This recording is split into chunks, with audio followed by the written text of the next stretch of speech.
The Southern Motorsports Racing League is on the air, live from Auto Club Speedway in Fontana, California.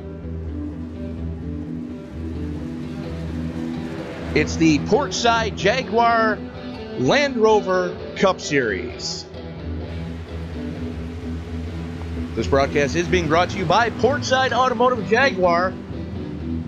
Trust all your auto repair needs to the skilled service professionals at Portside. If you are in the greater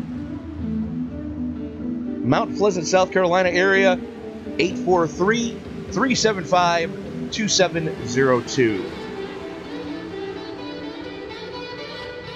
Tony Trapasso up in the booth with you tonight. Joined as always with my partners in crime, Mr. Tyler Vickery and Mr. Scott Brinson. Gentlemen, how are you? Oh, I am doing good. It's going to be another fun race. I enjoyed the last few races. It's going to be fun, especially here in California. Looking for some very, very tight racing, especially we got 28 cars so far in the field. It's going to be fun. Well, if what we saw last week is any indication, we are in for a real barn burner here on the 2-mile. Yeah, I was just about to say last week's finish, the guy that dominated the race led 104 laps. The guy that won the race led 1 lap, the last one. So it only matters which lap you lead, and it's that last one that counts, and we saw that last week. So I'm anxious to see if we have the same kind of finish here tonight in Southern California. But to answer your question, it's good to be here, Tony. How you doing there, Tyler? Here's the thing, Scott. Let me interject here real quick, because Tyler and I were going over the points standings before you got in the booth, and Tyler, you want to just give us a brief rundown as far as how much leading all those laps and winning the stages can affect the point standings? Just looking off the points, if Adam Baker had 8 points less than Seth in bonus points, Seth would be leading this right now. Currently, Adam Baker is leading the season right now with 217 points. Seth Hatchell is behind him by only 1 point at 216. The big difference maker, Adam Baker has 68 bonus points while Seth Hatchell only has 60 bonus points. And that's where stage points come into play. With 10 points being up for grabs for winning a stage, that there you go. I mean that's how much leading all those other laps can really come into effect. But currently,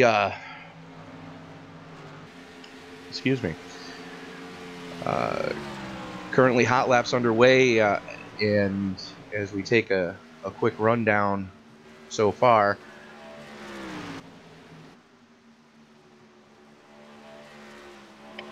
Let me make sure I'm looking at the right thing. Yes, I was. Joe Mitchell currently sitting atop the leaderboard, 39-233.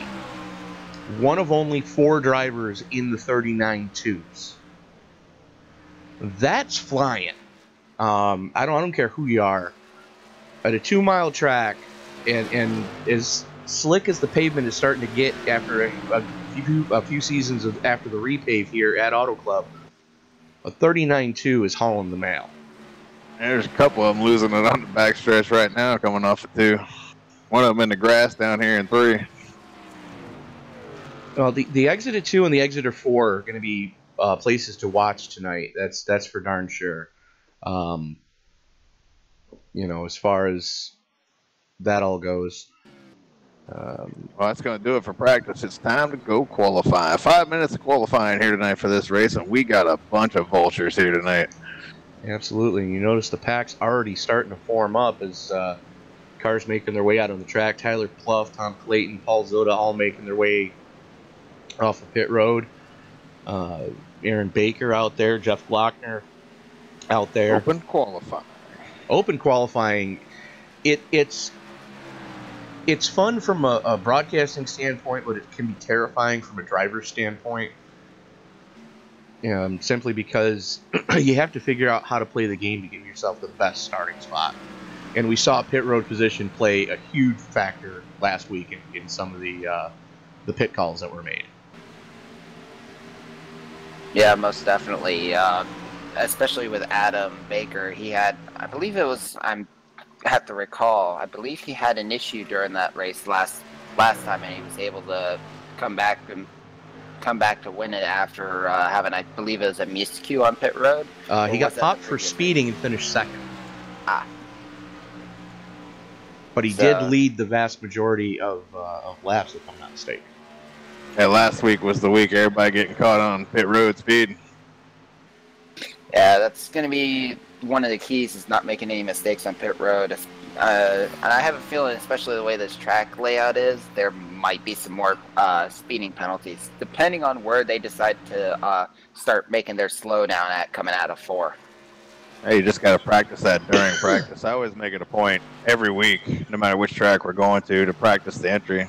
For a few minutes anyway, do it more than 2 or 3 times.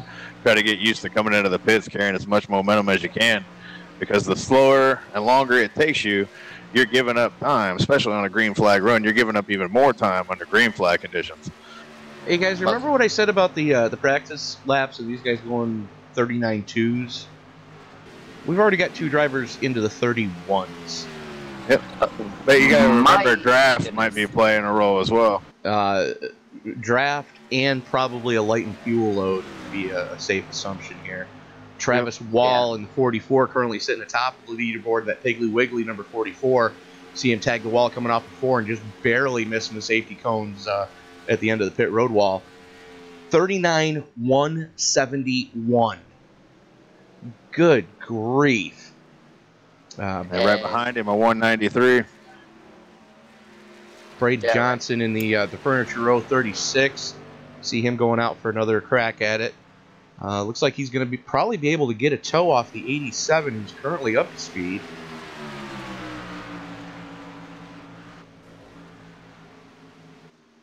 But these guys are really getting after it, here in qualifying trim. It's always a good time to come to Auto Club. This is one of my favorite tracks. I love this place. I love racing here. It's almost the sister track to Michigan, where Top Fuel raced that last night. It's so much fun. Big sweeping corners. Yeah, and it makes it where it's a very technical track too. I mean, there's plenty of lines, especially where, as in a good example for Auto Club, with how they have the lanes separated out. I mean, you could be able to run many different lanes as Joe Mitchell slaps the wall while qualifying. Yeah, depending on the conditions, you could have 3 or 4 lanes out there that are useful. I'd say probably expect. Holy cow! Uh-oh. Keith Mayato, what are you doing, kid? Leave some on the table for the rest of us. 39.142. It's one of the 2 all-time wins leaders here. He's tied with Adam Baker for the most wins here in Southern Motorsports history, so flexing a little bit of that muscle. Good grief, Keith. Leave some on the table for the rest of us. That is ballistic. I believe that is now the 3rd car in the 39.1s now. The 3rd car in the 39.1s, 29 thousandths to the good.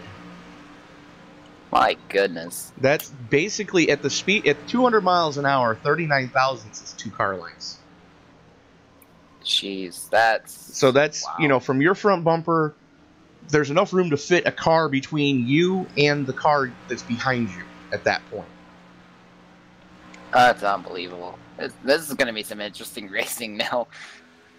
Well, that'll do it when they come back to the stripe. If they have not passed the stripe by now, the lap is done. And Travis Wall cranks one off just crossing the line, goes 39.7, so his 39.1 is going to be his quick lap.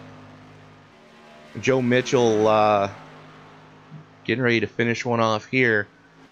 He's on pace, but he doesn't have any drafting help, and that's going to hurt a little bit. Yeah, 39.4 is the best Mitchell can do. So, Keith Mayato going quick time. Travis Wall, 29 thousandths back. Braden Johnson, 52 thousandths off of Keith. So you throw a blanket over the top 3, and then you've got Andrew Melvin just over a tenth back, Aaron Mulrooney just over a tenth back. Adam Baker just over a tenth back. So there's some distinct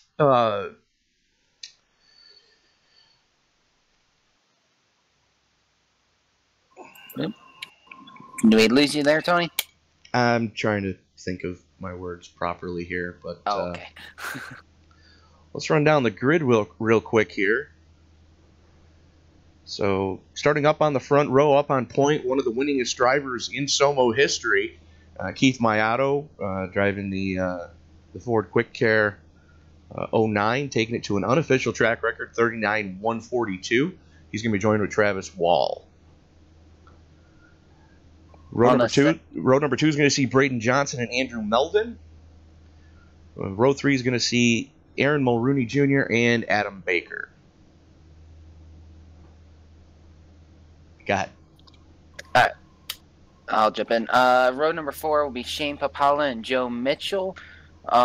Next row, starting in 9th, will be Chris Simmerd and Jeff Sharp. Tyler Pluff will start the 11th spot. Ryan Gemmel will start 12th. Tom Clayton starts 13th. Brian Neff 14th. Paul Zoda will start 15th. David Gainforth 16th. Ron Hollyfield will start 17th. Jeff Glockner will start back there on the outside in row 9 and 18th. Byron Rodney 19th. And Billy Howard rounds out the top 20. Then you got Len McNeese and Jay Dubuque making up row 11. John Estes and Ron Henry, I'm hoping. Ron, if I'm saying that wrong, let me know. Row 13 is going to say Lupe Gonzalez and Jay Felton. And then rounding out the back will be Johnny Mikalchik and Paul Cohen. Tony Rice is no longer in the server, so only 28 drivers participating in this race. That's a bunch of them. Be a lot of traffic out there tonight. As the pace car starts to roll off. Ladies and gentlemen, you are watching a presentation of the Portside Automotive Jaguar Portside Automotive and Jaguar Cup Series. If you are in the Mount Pleasant, South Carolina area, just a little bit outside of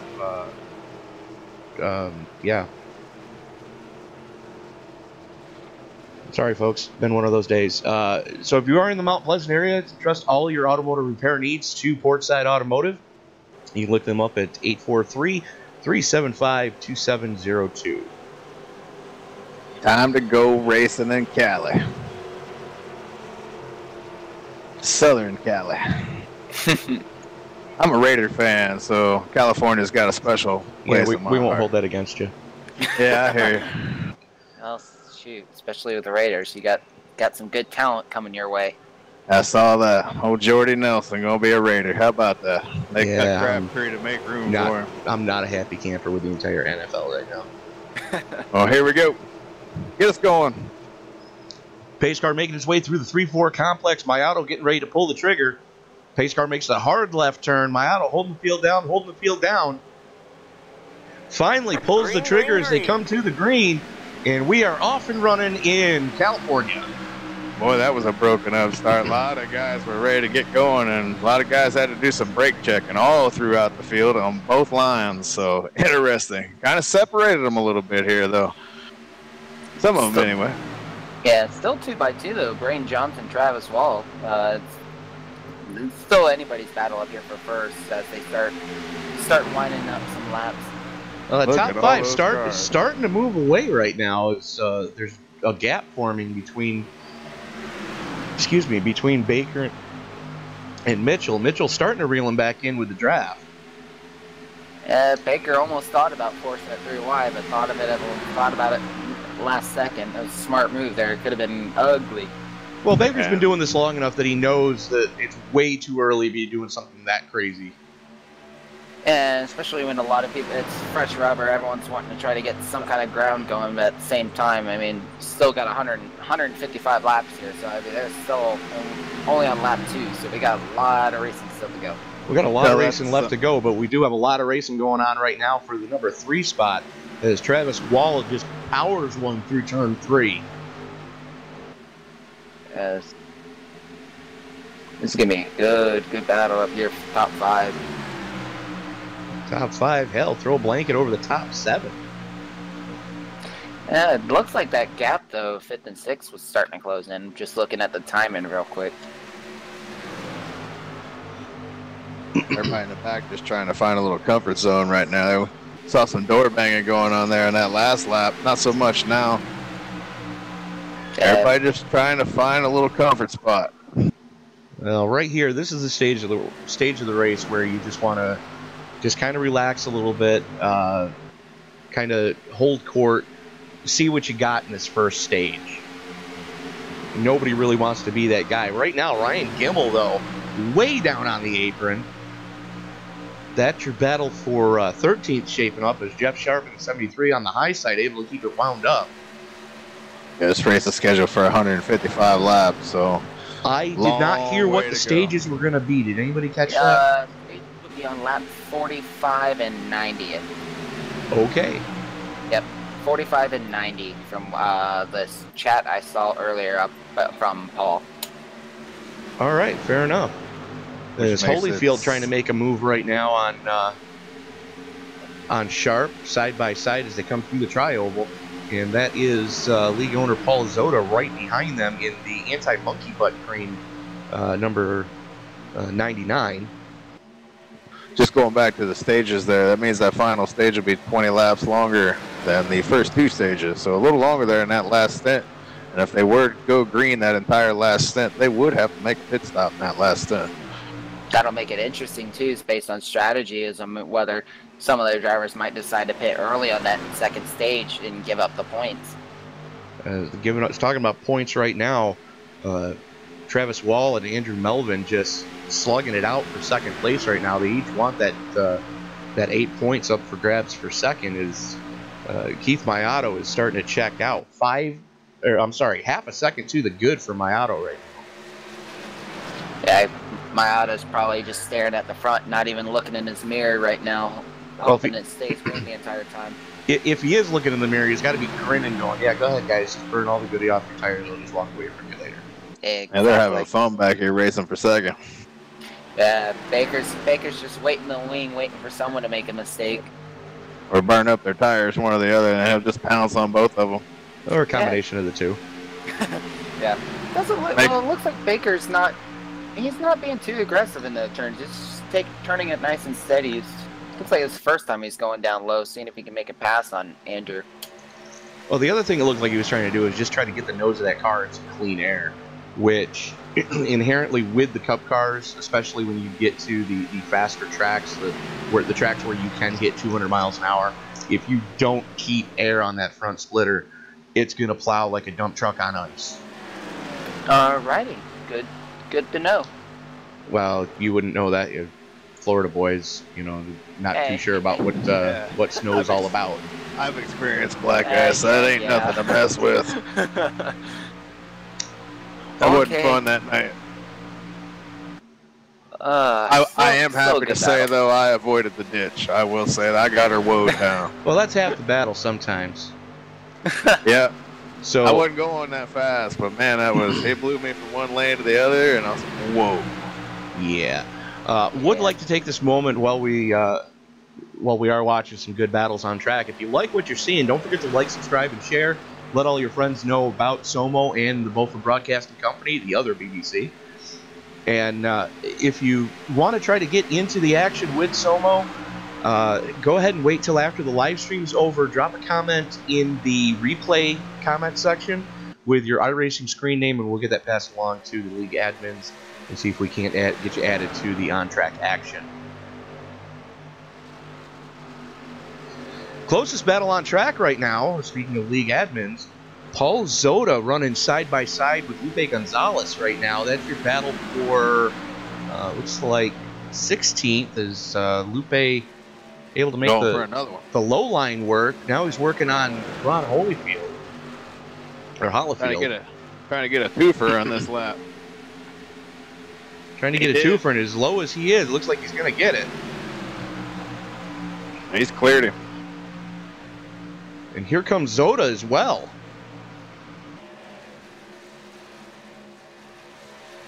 I dare say that Gonzalez was definitely not happy with his qualifying effort, as Hollifield gets it sideways coming through too, and there it We're is. wrecking. No caution though. They're down below the line. That will not bring the that was a caution hard out. hit. That was a hard Glockner hit and Ronald Henry out there. Henry, I believe. We will stay green. Let's go back and take a look and see what happened there. We're going to back that up. It looks like the 101 just Gainsforth? Yeah, That's it. Gainsforth was trying to avoid running over the 7, and unfortunately, Henry was there and just blaps you by. Yeah, that's one of the unfortunate things about this place, man. There's so much room down there below the line that something like that happens, and then the caution doesn't come out. It really burns the drivers. But we still got a long race. Those guys just need to get them collected back up and get them going again. And speaking of going again, we're back live. Travis Wall to the inside of my auto. It's got a run on him coming through the tri-oval. Side by side into turn number 1, and there's the yellow. What do we got? 07, Aaron Murray. I heard some contact further back when I was watching up front. It was in 1. We got more contact. Shane Papala and looks like who else? Chris Simmerd. Johnny Mikulczyk is also involved. We've got multiple drivers involved. Well, let's go to the 77 and see what was going on with Simmerd, because he was 3 wide deal. 3 wide, almost 4 wide.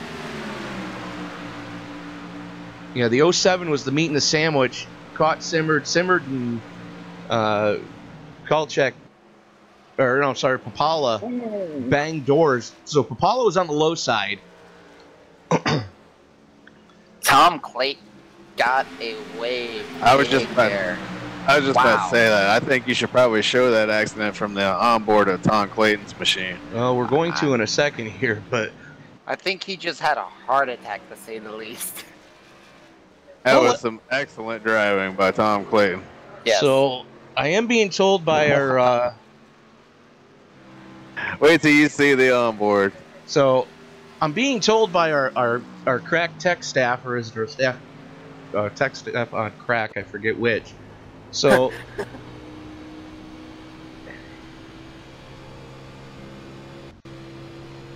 come on.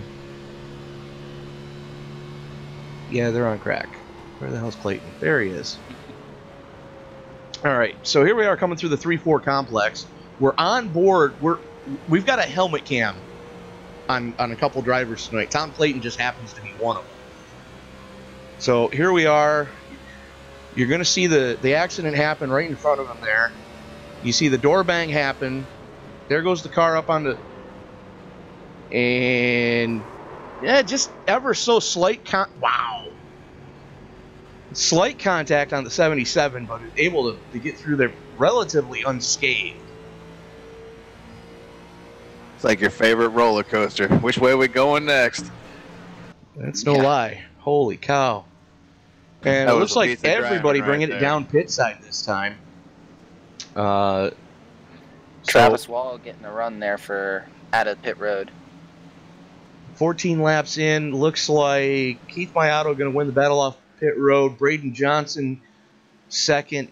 Adam Baker, Chris Simmerd, Andrew Melvin rounding out your top 5. Okay, so I was looking at the wrong timing. My apologies. Travis Wall, just a horrid pit stop, and looks like Simmerd slid through his stall, and that car is about as screwed up as Hogan's Ghost right now, missing the complete back end of the car. And for those of you new to what we're doing here tonight, SOMO does not use a fast repair. So it's going to be a long night for Chris Simmerd in the 77. Yeah, it's pretty much going to be damage control for him, especially with Adam having a nice fresh car still. I mean, Simmerd's got to do anything possible to try to salvage as many points to keep this lead from growing. Absolutely. So Of the cars that are currently, looks like Shane Papala has taken it completely behind the wall. Ron Henry is in the pits, currently getting that car fixed, it looks like. 4 laps down. Mulrooney, someone help me here. It looks like Mulrooney may have just taken it behind the wall. Marini was given an EOL penalty. I'm gonna double check. Okay, there it is. He's back now. Yeah, he's still. Yeah, sorry. I'm still seeing everybody still in the room, so nobody's really officially taken it behind the wall yet. Okay, you never know, they may come back out. Well, I'm showing Papala is not connected anymore. Oh, really? Because I still see him as connected. But the thing is if they're fixing repairs on some of these cars, they'll exit out of the car or whatever for whatever reason and just let it keep working on it. Yeah, that's probably what they're doing right now. And if you just hit the green button again, it's still working on the car, so... And Andrew Melvin in danger of a throughput. So, currently 25 cars on the lead lap. Melvin in the 37, though, has disappeared. Yep, he just lost connection, and Andrew Melvin. There it is. Yep. Lights are out on the pace car. It's Mayato, Johnson, Baker, Wall, Clayton, Mitchell, Neff, Gonzalez, Sharp, and Zoda. Your top 10 as we get ready to go back to green. Now, we saw just before that caution happened, Travis Wall had a run going, and he almost had the pass done on Keith Mayato. They were side by side with Mayato having a nose out front just as the caution came out. So, definitely going to keep an eye on the top 4 right now.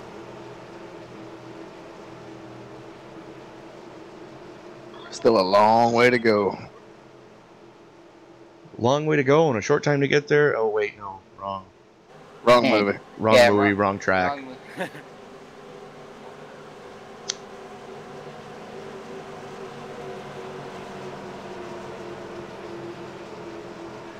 Field working its way down the back straightaway. Again, you are watching a presentation of the Portside Automotive Jaguar SOMO Cup Series for all your automotive repair needs.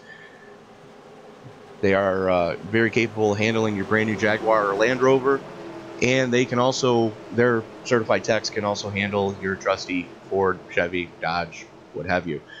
For all your automotive needs in Mount Pleasant, South Carolina, go to Portside Automotive.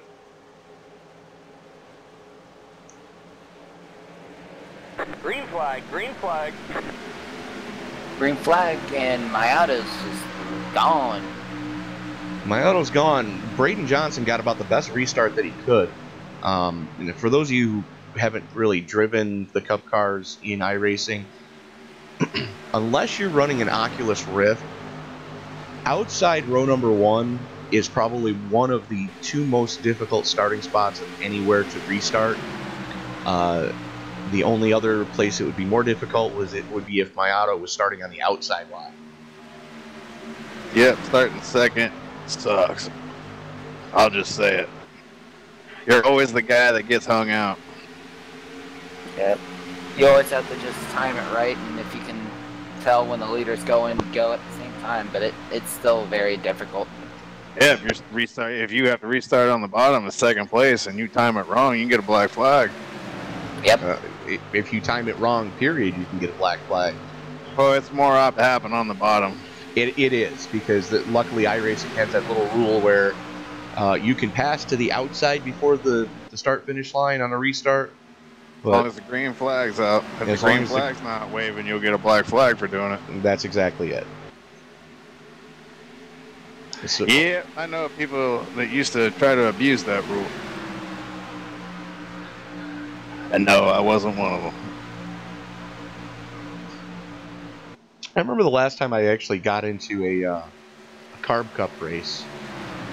No, I'm sorry. I'm sure they do it in there. No, I'm sorry. It wasn't Carb Cup. It was the last Delara Dash race I participated in willingly. I made the statement to everybody hey, if you've never driven this car before, now mind you, we're talking the IRO5, the old Indy car, the Dallara 2011, for those of you who are iRacers. First Indy car. The first Indy car iRacing had. I made the statement as we were pacing, hey, for those of you who haven't driven this car a lot, be careful of restarts in first gear. You can spin the tires. Yes, sir. Wouldn't you know it, I watched the replay. I see in my rearview mirror, all I see is this car coming screaming up the middle, and he wipes out everybody behind me. Sounds like a fixed race. It was. They're like, what the hell was that guy doing? That stuff happens all the time in the fixed series. Not so much now, but a year ago, that kind of stuff was a regular. Well, the messed up part was it wasn't even week 13 that I did it.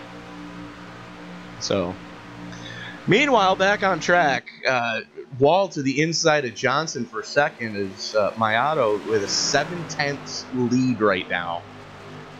He's loving this. Probably looking in his mirror while checking out, be like, okay, I like this. Yeah, go ahead, guys. Run 2x2. Punch that big hole in the air and slow yourselves down. Yep, he's slowly pulling away. He's running about a 1/10 of a second quicker too than Travis and Braden as they're battling. Well, Travis with a short track move just slide jobs up in front of Braden, as Adam Baker trying to get by on the low side too. Not quite able to make it stick. Got a nice little freight train going. Joe Mitchell's now joining in on it too. Joe Mitchell's joining in. Throw a blanket over your top 5, well, 2nd through 5th anyways. There's less than a 1/10 of a second from Wall to Mitchell. And then Lupe Gonzalez is 7/10 back off of them. And he's battling with Tom Clayton for 6th and 7th. And then you've got Brian Neff, Jeff Sharp, and Paul Zoda slugging it out for 8th through 10th. So some definite packs starting to form up here. Yep. I have a feeling we might, knocking on wood now, might see some good green flag runs going. We might actually see some green flag pit stops as well. Okay, so since Tyler decided to jinx us, get your hate mail coming, folks. That's Tyler Vickery, Tampa, Florida, P.O. Box OU812. Likes to plug that hate mail, doesn't he? Absolutely. Oh, I get hate mail all the time. Not as much as Sam does, though. True. Good point. Good point.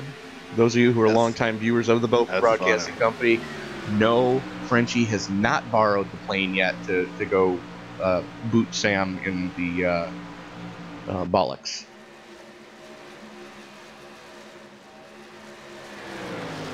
So as we're following along right now, Jeff Sharp, Brian Neff, and Paul Zoda, looks like they've gotten their battling out of their system. They're kind of getting a little strung out right now, as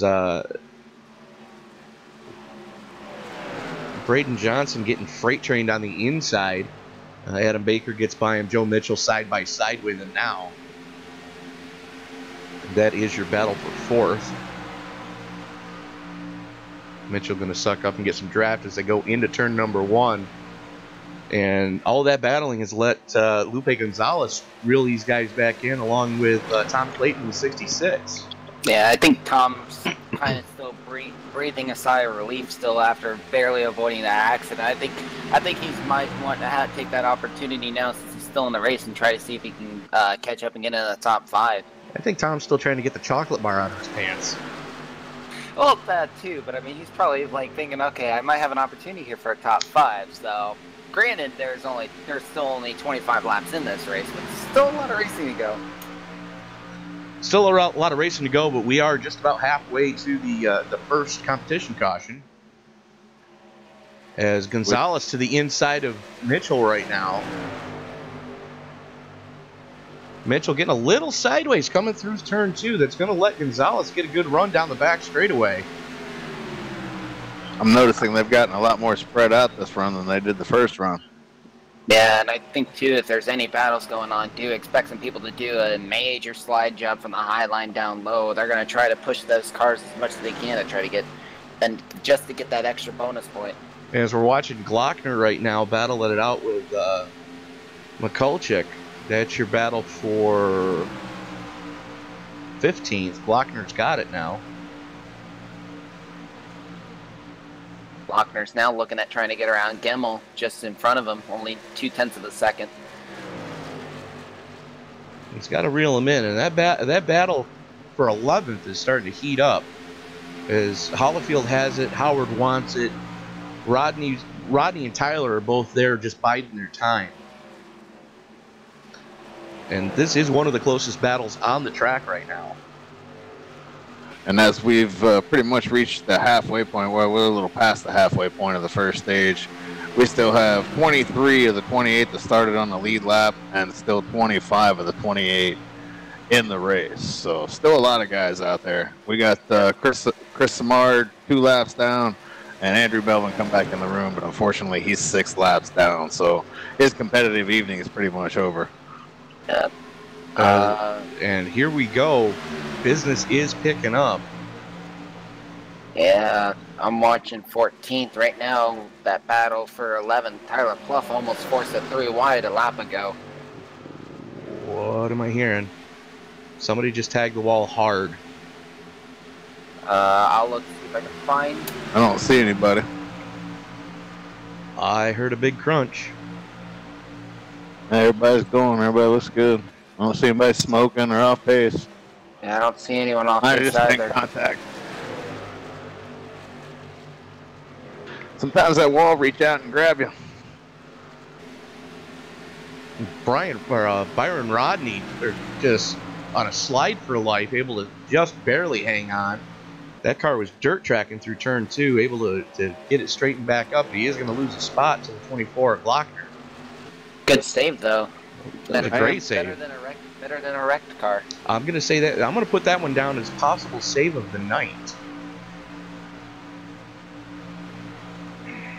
I'm looking up in the further field. Looks like Lupe is starting to close in on Braden. He might have an opportunity of passing up here in the top 5. And all the leaders are slowly reeling in Maito. Not so much. It's mainly Second place definitely is, but they're not far behind second. Maito stretched that lead out to 0.8 of a second. It's more of a battle for third with Braden Johnson, Lupe Gonzalez trying to get around Adam Baker, who's practically a sitting duck right now. Adam, I think, is just back there just kind of riding right now. A lot of race left, just taking it easy. We're about 20% of the way through this race, so we still got a lot of racing left to do. Yep. Lose a spot now, it don't mean nothing. Yeah, he's all over him.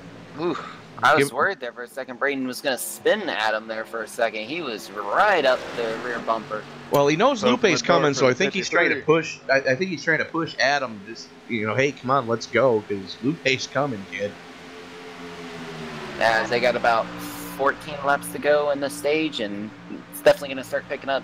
This battle for third is going to be really interesting, especially with Adam having the most stage points currently. I mean, not stage points, but the most bonus points out of everyone currently. Those would be stage points, my friend. Okay, I wanted to make sure I said it right the first time.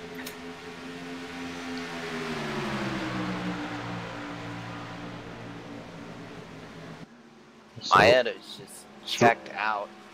Over a second to the good for Maito, but throw a blanket over third through fifth. These guys actually third through sixth. Tom's just sitting back waiting for something to happen. Giving himself a little bit of room. So he's got somewhere to go. He's already had an eventful ride tonight. He's like, I'd rather not do that again. Baker throwing the big block on Gonzalez. Oof. Gonzalez is going to lose a ton of momentum. Oof. Joe almost got sideswiped by Lupe coming out of that turn as well. Well, Joe had a run. Lupe was trying to get back into the draft, and Joe wisely, having to check up there just to try to make sure he didn't kill anybody. John Estes just lost it. Not to interrupt you, but Estes just lost it coming out of 2 off the backstretch. He did get her going. Oh, he's spinning again. I think he's going to make contact. He may bring the caution out here. He's having issues. There's a car coming, so we'll have to keep an eye on this.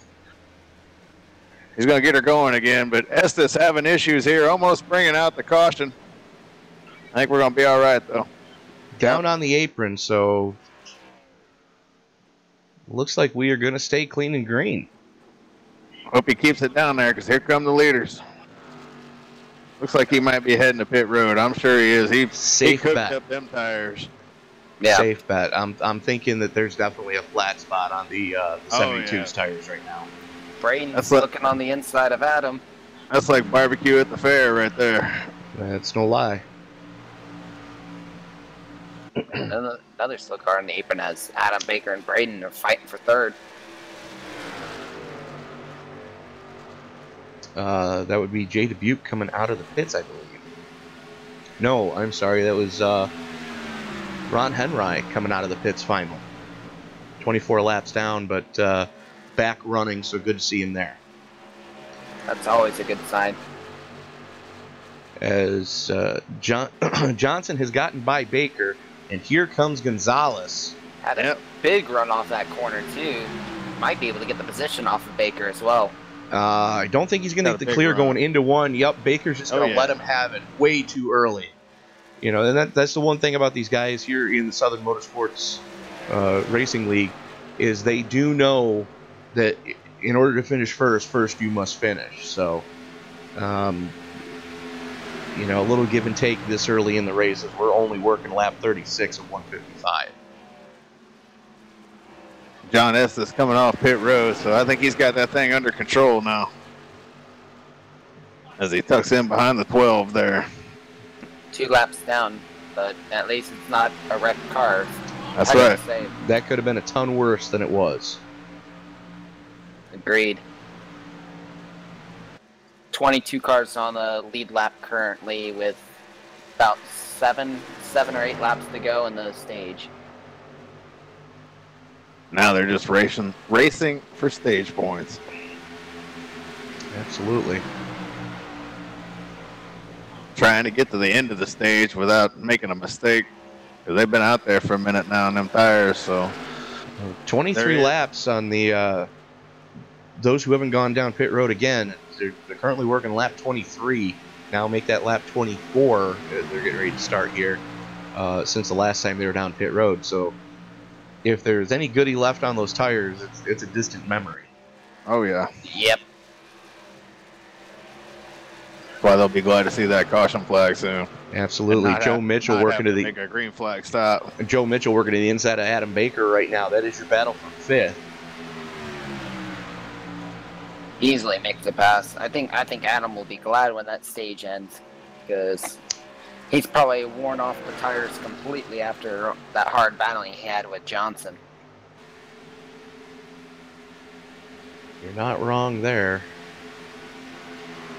Zoda's under attack. Looks like the 60 is going to try to make a move here at the stripe on him. Almost ran him over trying to get beat down below him, but Zoda ain't giving up here. Hanging tough, keeping it wound up on the high side. Neff's going to have the preferred line. Looks like they're No, not. He got out of it. That was close. He checked up. Good deal by Zoda. Yeah, that was very close. As Neff brushes the wall. Old monkey butt checked up. Isn't that what that's called? That sponsor? Anti-monkey butt paste. There you go. Monkey butt. Cream. Zoda almost spun Neff there. Neff was pinching down hard. He didn't want Zoda there. And Zoda wisely gave him as much room as he could. So, you know, tell me these guys don't want that bonus point for finishing in the top 10 of this stage. I can agree with you there 100%. Zoda with the power move going through 1 and 2. Neff able to keep it wound up on the high side. Here comes the 72.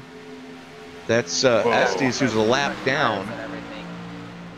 A lot of wigglers out there right now. A lot of wigglers. You can see the difference right now with Estes being 2 laps down, but on, 22 lap fresher tires. Able to really keep it hung on down on that low side.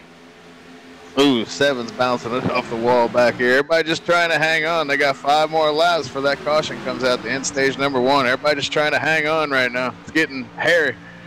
Yeah, it's getting very dicey.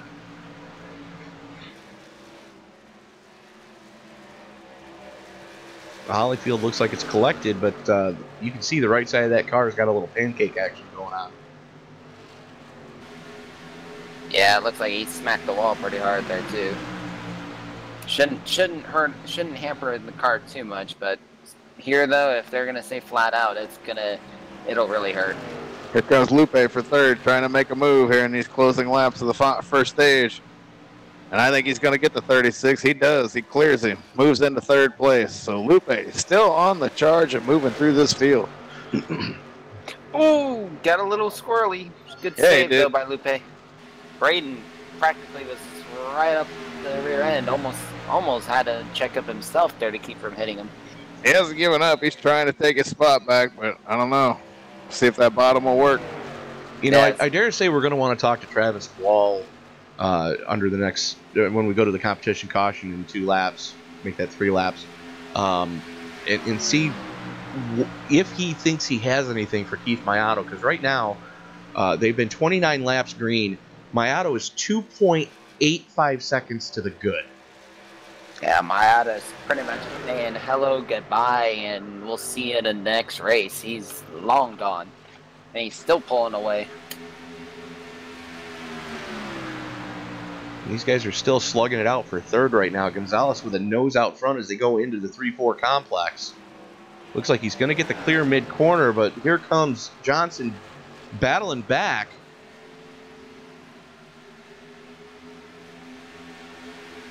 Keeping it wound up. It's going to be a drag race if they keep this up. We are, I believe, 1 lap to the caution. Yeah, yes, sir. Lap 44 right now. Yep. This time will be the caution. As Gonzalez still trying to work it hard on that low side. Here comes Mitchell. Mitchell with a runoff of 2. Yep, that's going to cost him points. That's going to cost him. He was hoping for third. He's going to end up 5th, it looks like. Yeah. Leaving points on the track. You don't want to leave points on the track. Yep, Lupe's practically dirt tracking it, coming out of 4. He was surprised he's hanging in there with Mitchell right now. And there it is. The end of stage 1. Mayato, Wall, Johnson, Mitchell, Gonzalez, Baker, Clayton, Zoda, Neff, and Sharp.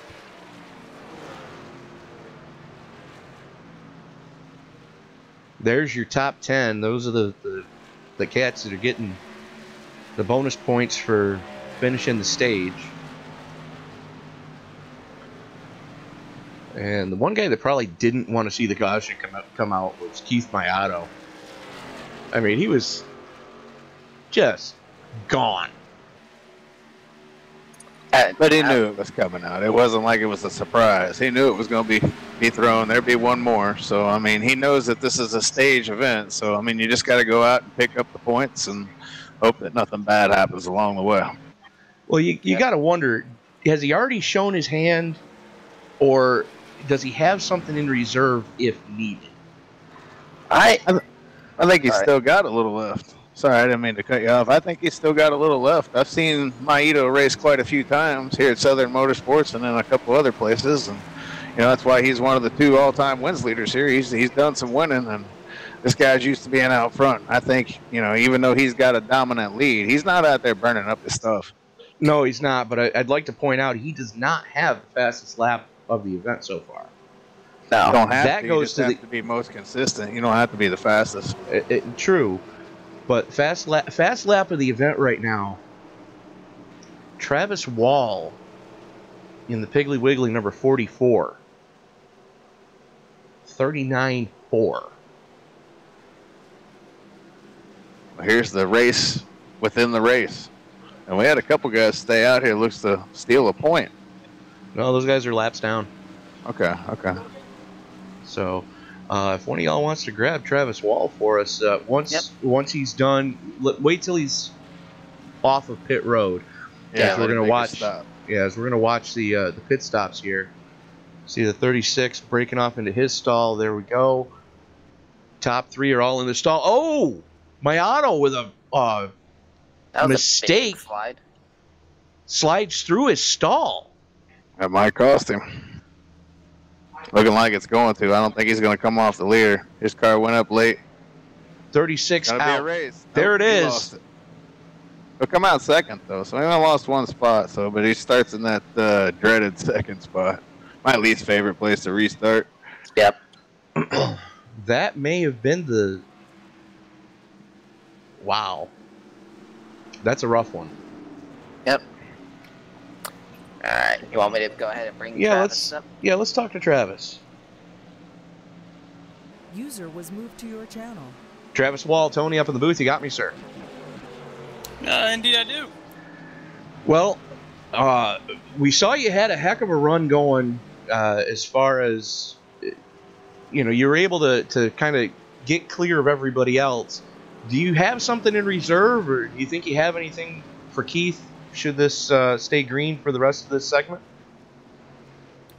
I think I have enough where I can at least keep him in my sight. I don't know if I can if I could beat him, but yeah, there towards the end, once I got loose one time and it got to about a 1 second lead over me, I looked at my fuel and I just kind of started saving. I mean, I let him get out there quite a bit. I mean, I kind of felt the car around and see where I could drive it deeper and whatnot, but yeah, once he got to that second, I started just letting him go, so I made sure I had enough fuel for the end, because there were a couple cars that did run out there at the end, so I was glad I did that. Well, I might have a little bit reserved. Well, we saw you guys go 30 laps under that last segment. How much fuel did you have left in the tank when you finally made it to pit road? I had 0.6 gallons, so I mean it was about a lap and a half. Wow. Okay. So we could possibly see some green flag stops. That's yeah, hopefully how this is set up, because I think we are on yeah, we're 13.1 gallons, so it will probably force us to do a green flag pit stop if we go green the whole time. all right. Well, Travis, currently fastest lap of the race. Best of luck to you, and hopefully we'll be talking to you in about 100 laps time. All right, thank you, sir. User was Jay moved out of your Felton channel. has officially taken his hot rod behind the wall tonight. All right, so Jay is currently 2 laps down, running 24th. So with Melvin back out on the track and Henry still out on the track, that's probably going to drop him down a couple more spots. But the one thing I took from that, talking to Travis on that one, it's going to be, pit strategy is going to play a big role in tonight. Yep, that's how it was last week. It was a pit strategy decided it all, and I have a feeling if it stays green flag, if this ends up being like one of the only cautions, wow, I just said it again, but it'll be interesting to see what happens. Green flag runs or cautions come into effect. That again, for your hate mail folks, that's Tyler Vickery, Tampa, Florida. P.O. Box OU812. I think just to play off that big run that we just had there to close out that stage, if the whole final stage goes green, I look for them to break it up in 30s, up there right in the middle. I agree with you there. No sense in staying out past lap 30 and just losing time to the guys that are going to do that, because there are going to be guys that look at it like that. Well, that's the thing is, I mean, we saw they could go 30 safely in that last segment, but you're going to need some drafting help. The more drafting help you can get, the more fuel you can save, and then it's going to come down to who can you dance with to stay up to speed, because we all know 2 cars goes better than 1 by itself. Agreed. All right, so stage 1 in the books. Pace car making its way through turn 4. Here we go for stage number 2. Braden Johnson in the 36, going to have control of the field. Pace car makes the hard left turn. Johnson holds him down, finally pulls the trigger, and Wall goes with him. Mayato side by side with Wall for second. This is where the fun starts to happen. Looks like Wall's going to have the position as they go through the 1-2 complex.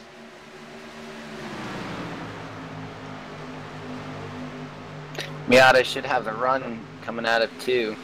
There's no shit about it. He definitely has the run coming off of 2. He's able to keep it wound up on that high side.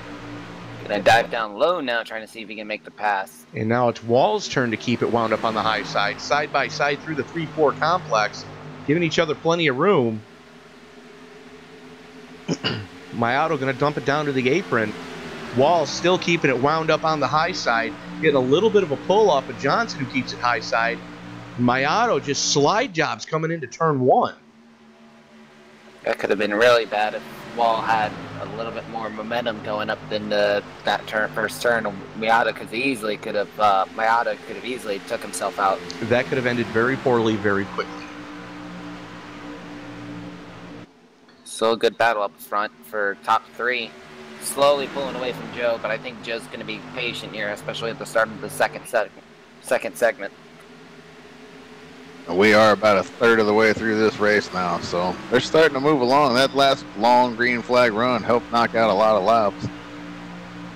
Hopefully we'll get another one here. These guys will keep it green for a little while, and we'll see some good green flag racing. Most definitely.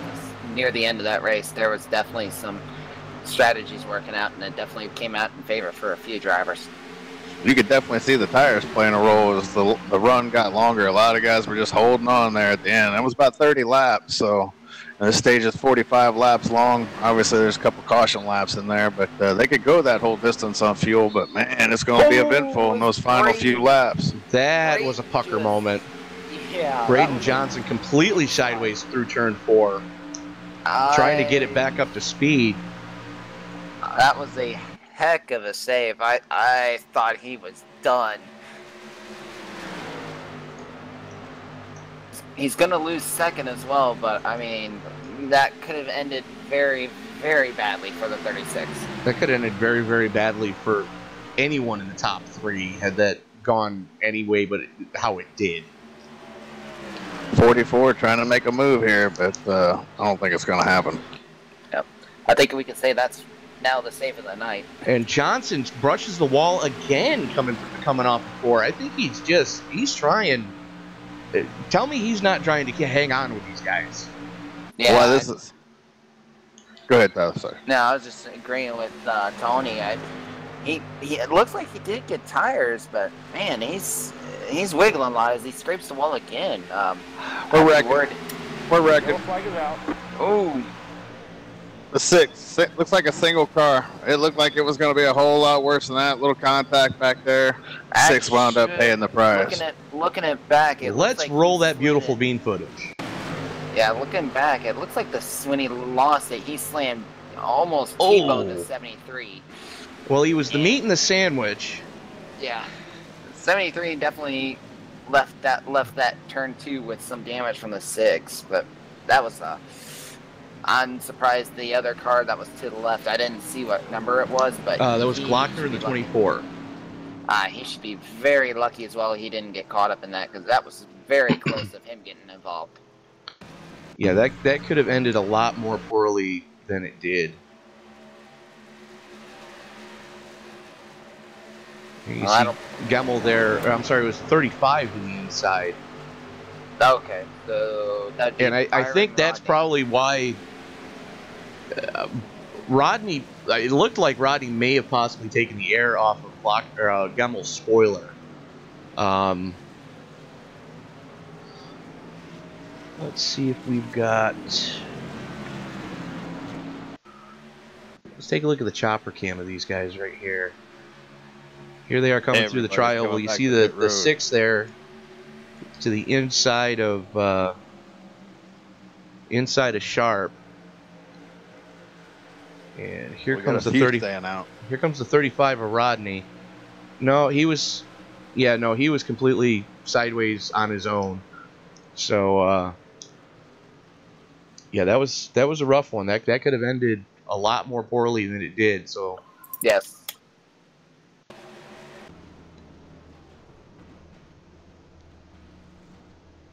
And it looks like everybody taking.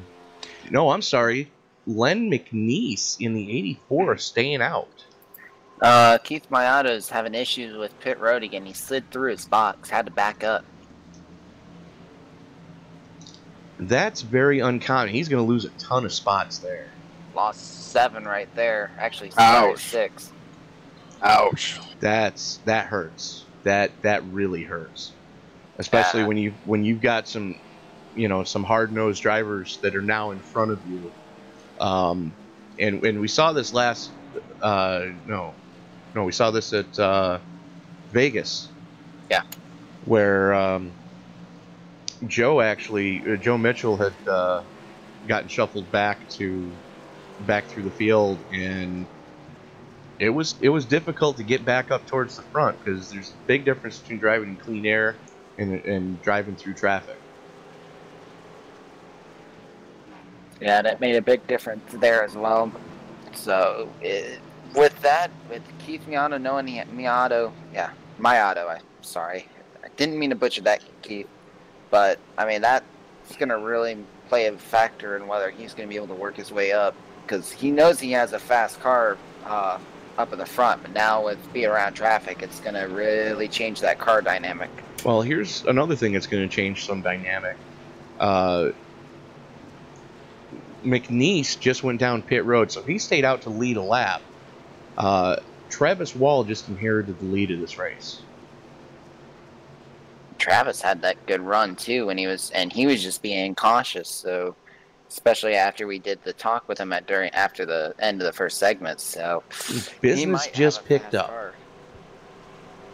We're just a little over 30 laps till the next competition caution too. So, should this stay green, it's going to be interesting to see how it plays out. Most definitely. Looks like, let's see who we got up here. Wall, Johnson, Baker, Mitchell, Zoda, Gonzalez, Miato, Rodney, Pluff, and Howard, your top 10. Looks like the 75 looking to get a wave around, 37 and the 77 all looking to get waved around. Yep. Melvin, Chris Simmerd, and Ronald Henry, which Simmerd getting caught up in that wreck. He's got a lot to do to try to make up as many points as he can, because the more bonus points Adam Baker's getting, the further and further away he's losing this points battle.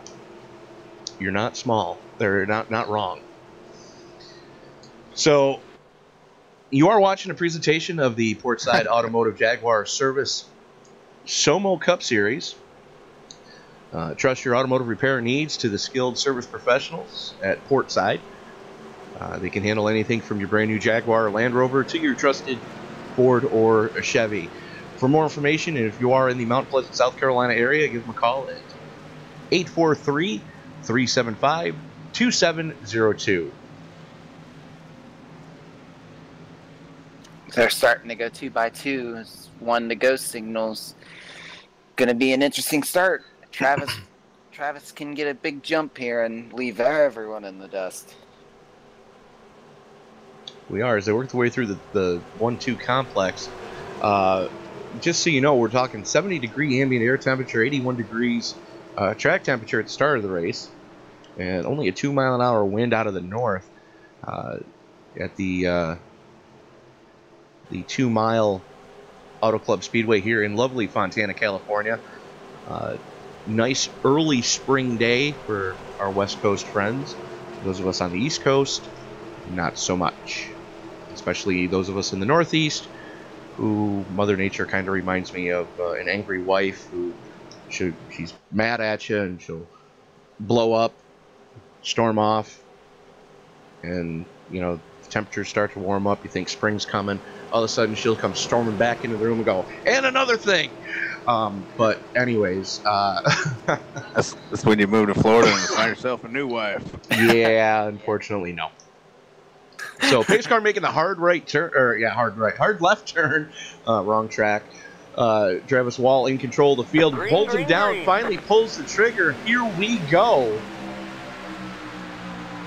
Backing up in the back there, they almost had a big accordion crash back there, but everybody saved it. That was pretty close. Yep. Man, Paul Zoda's coming out of nowhere. He's up in the 4th, trying to make his way around Joe Mitchell right now. Trying to make his way around Joe Mitchell, but he's also blocking Miato. So frustration continues for Keith. Long way to go. We're still not even halfway. We're about 14 laps from halfway in this race, so long way to go. A long way to go. Meantime, Travis Wall showing the way. He's trying to put a gap on the Johnson and Baker, and it's not working. He's only right now. He's only got 0.2 of a gap, but he's slowly. But Johnson and Baker are going to slowly reel him back in with the draft right now. It was a Peter Frampton song, wasn't it? Show me the way. Never mind. No, that was Jethro Tull, I think. I thought it was Frampton. No, you're right. It was Frampton. That was on Frampton Comes Alive. You're right. Anyways, battle for second starting to heat up here. Is Baker all over the back bumper of Johnson?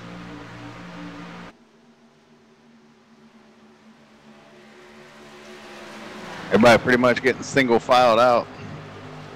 Yeah, right now, top 5 are only a second. Ooh. Whoa, we got someone.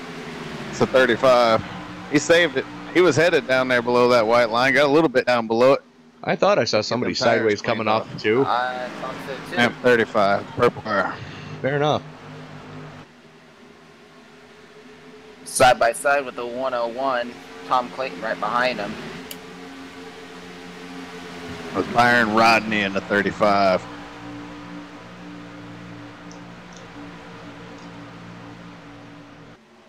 Looks like the 101 of David Gainsforth, he's been pit farming the hell out of that car.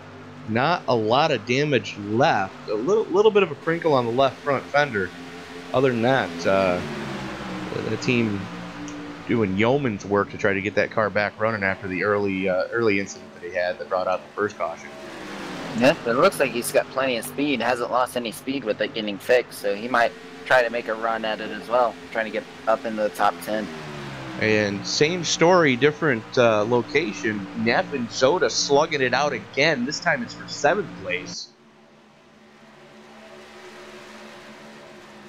Soda was looking up on that high line. He might try to do a crossover down low and try to get past him on the straightaway. He's probably going to use some draft to get a pull down the straightaway. But it looks like Neff just had a hell of a run off it too, that he's not going to be able to... Zoda's not going to be able to do much with him this lap. Single files, got about a car length apart from each other right now, Zoda and Neff. Meanwhile, back up front, business is picking up the lead as Johnson all over the back bumper, a wall. 4-car breakaway, only 0.4 of a second. Miato and Gonzalez are hanging on in the wings looking at this battle up front. And that's kind of what we were afraid was going to happen. Miato, you get him shuffled back into traffic, and he's not quite as untouchable as he once seemed. As Gonzalez to the inside, not able to get the pass off, but Gonzalez definitely keeping him honest right now. That is your battle for 5th. Yep. I have a feeling Braden's trying to save some fuel, just staying behind Travis. I haven't seen him look to try to make any kind of passes as of late. Still got another 25 laps before the stage 2 is done. Well, it's mostly been he's just been playing hide and seek, you know, trying to keep some air going to that engine. It looks like he's not, again, like you said, he's not trying to make the pass. He's trying to keep that engine cool. Right.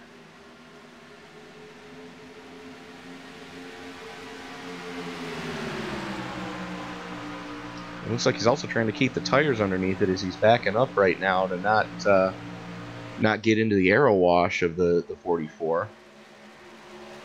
44's definitely got a rear view full of cars, though, doesn't he? Oh, yeah.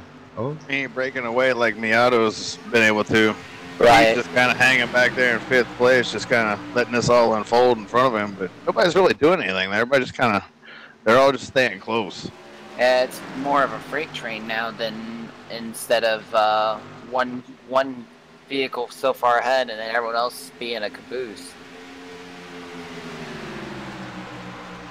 Well, we're still 25 laps before the next competition caution, so. Yeah, getting close to the halfway of the stage and the race. Yeah, I'd say probably about 15 to go. We might see some 2 or 3 wide action, especially with Baker. He might try to attempt on trying to get some more stage points. Well, the question is, should we stay green? When do you pit? Because we already talked to Travis earlier, and he said that on that 30-lap run, he only had 0.6 of a gallon left in the tank. So they're not going to make it from here. No. If I was some of these people further back still on the lead lap, I want to say about only 7 seconds or so behind, I'd look at possibly pitting before that 2-lap warning. Well, there's an answer there. Jeff. Yep, Brian Neff. Yeah, Brian being the first one to bring it down pit side, hits his marks. He is going to lose a lap, but should this stay green, he could be in the catbird seat. Yeah. Yeah, that's what I was saying. We might start seeing some people further back starting pit and take their chances on going a lap down and waiting for everyone else to potentially come into pit road, because now with Brian having fresh tires, he can really charge through the field, and then when the competition caution comes out, you can dive right back into pit road, get fresh fuel and fresh tires, and be on your way again. Well, here's the point, Tyler. They can't make it from here if it stays green. Exactly. So everybody's going to have to come down sooner or later. The question is when. As the battle right now is for a different theory on that. You're going to see drivers come at different times. Everybody's going to have different strategies. So yeah, I'd say though there's about between 10 and 15 laps left, and they come in and get tired. Right. But at the same time, I don't race these cars, so that may be wrong. Well, if it were me, I'd go rights and well, no, I probably wouldn't do rights. Rights. I'd do rights and figure out how many gallons I'm going to need to go the rest of the way, and short pitted on fuel. On the other side, too, they could go full fuel load, and then when the caution comes out, they can be able to try to get out of pit road quicker, try to make up some spots in the competition caution. Zoda's on pit road. So far, that's 2 cars in the lead that were on the lead lap that have now pitted. Well, I like your idea, Tyler. The only problem is you're going to lose less time if you... Under caution.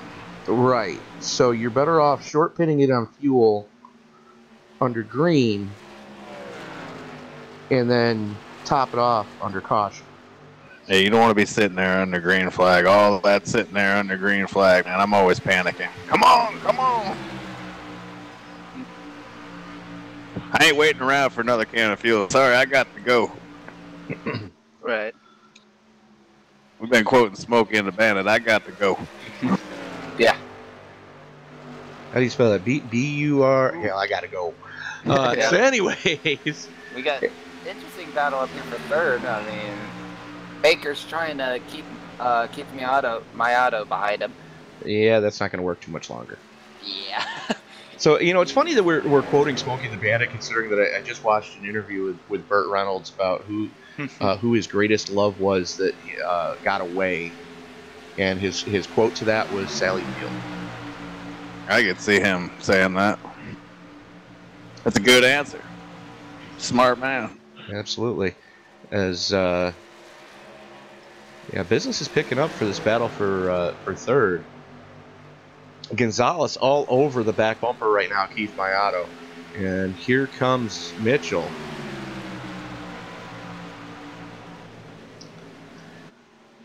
The thing is, though, I think Lupe may have burned all the goodie off his tires, and saw him get a little loose coming through 2, and he's chasing it through 4, so He's a little late on that one.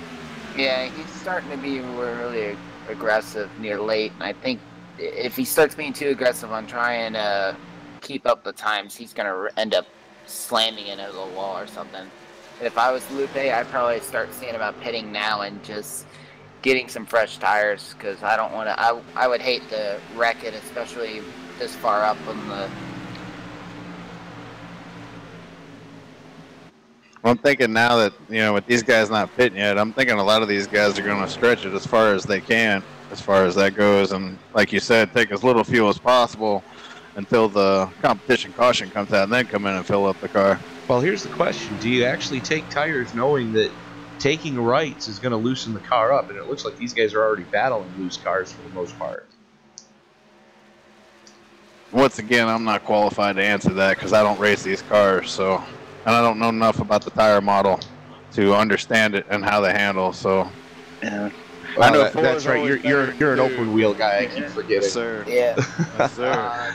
IndyCar. Well, here's the way it works. Here's the way it works for cars that you got to change 2 at a time.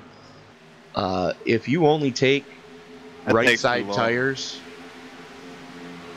it's going to loosen the car up significantly, and it's something that you'll see some guys do in the modifieds. Is they'll purposely set the car up so that it's neutral to start and then loosens up as the run goes on, so that they know that when they get a caution, they can take rights and loosen the car up and have it be a little bit freer. I understand what it does. I just don't know the conditions of the tire, how well the tire's holding up, especially after this many laps. I wouldn't think anybody would take 2 tires. But then again, the stint's only going to be a short run, so it makes sense. And my auto's in. My auto just pit. So that does convince me everybody's going to have to pit before the end of this thing. Yeah. Because I was wondering if there's also some guys out here that are going to stretch this to the end. They're not going to be able to do it because we saw them do a 30-lap stint. They're already 20 laps in. I'm sorry, 21 laps in with 15 to go. Yeah, but they should be able to go further than 30 laps on fuel. Well, we were talking with Travis Wall. They're not. It's not a full boat. Oh, okay. Well, then that makes a difference. They're only, I believe, a 75% fill. Okay, then that explains it. I was going to say, because from what I know of these cars, they've always been able to do more than 30 laps here at Auto Club on a full tank. Yeah, I'm sorry. I should have mentioned that at the start of our broadcast, is that the SOMO League runs a 75% fill. And okay, I'm sure Paul will correct me if I'm wrong on that, but I believe it's a 75% fill. Yeah, and I believe from previous races when we were talking with Paul before, I believe they said they can get roughly 38 laps, roughly. On the shorter tracks. Okay. It's 70%. It's in the info there. I should have looked earlier, but I didn't know that they didn't used to use such a shortened fuel load. I don't remember them ever doing that, so that's why I never looked for it. But right on. That makes more sense, though. Because I was going to say they should definitely go to the end. They should be able to almost run the whole stint without pitting as far as fuel goes, but then that makes a big difference. Tom Clayton going pit side. And Brian Neff is closing in on Braden Johnson right now to get his lead back. Well, here's the thing. My auto took 2.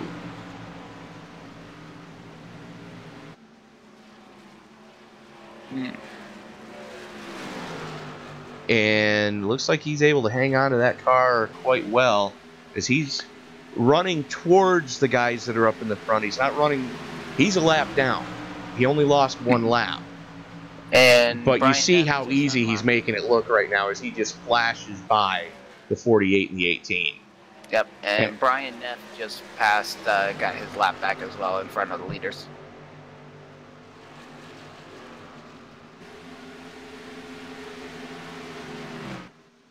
Yep, there he is. So yellow.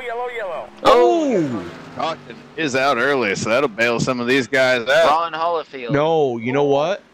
It's going to hurt some guys, that just hurt Keith Mayato. Because and Paul Zoda and all them other guys that pitted. No.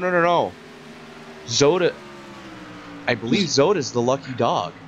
Yeah, he is showing the lucky dog. Zoda's the lucky dog. Mayato just got trapped a lap down. Brian Neff easily got lucky, got ahead, and Zoda should be thankful that Brian Neff got past the leaders when he did. Yes. If Neff was still behind Travis and Braden, Neff would have been the lucky dog. That's why you didn't see a lot of those guys, you know, be in a big hurry to come to pit road, because that can always happen, especially knowing how many laps are on the tires and that guys are having an issue. So Well, guys played, gambled, and it paid off. We're currently 9 to go, which They're coming means now. it's going to be just a quick burst. You know, just a quick, at best, 5-lap dash before the next competition caution. So this is where the strategy really starts to play into things. Is, do you take 2? Do you take none? Do you hope for track position? We've seen what tires can do. And now remember, Mayato only took 2, and we saw how easily he blew by Mitchell and Baker. Some guys are staying out. There's at least one lead lap car out there that stayed out. I'm sure there's more. That's Byron Rodney. He's looking to get a bonus point for leading a lap. The rest of them are a lap down. Wow.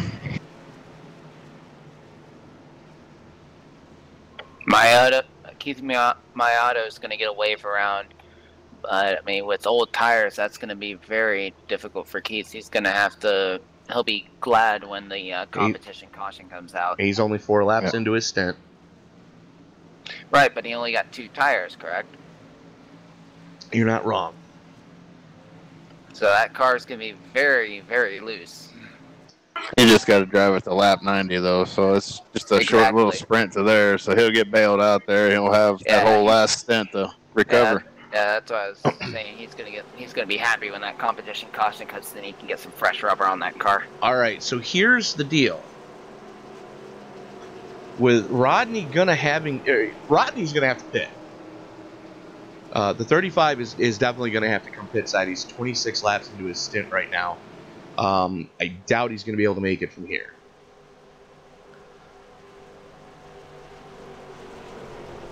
Brian Neff has already pit. One more time. Well, Brian Neff has already pit. That's going to give him the lead of the race when Rodney's got to go in. And everybody in front of him is going to be able to get away around. Rodney stays out, though. To keep everybody a lap down.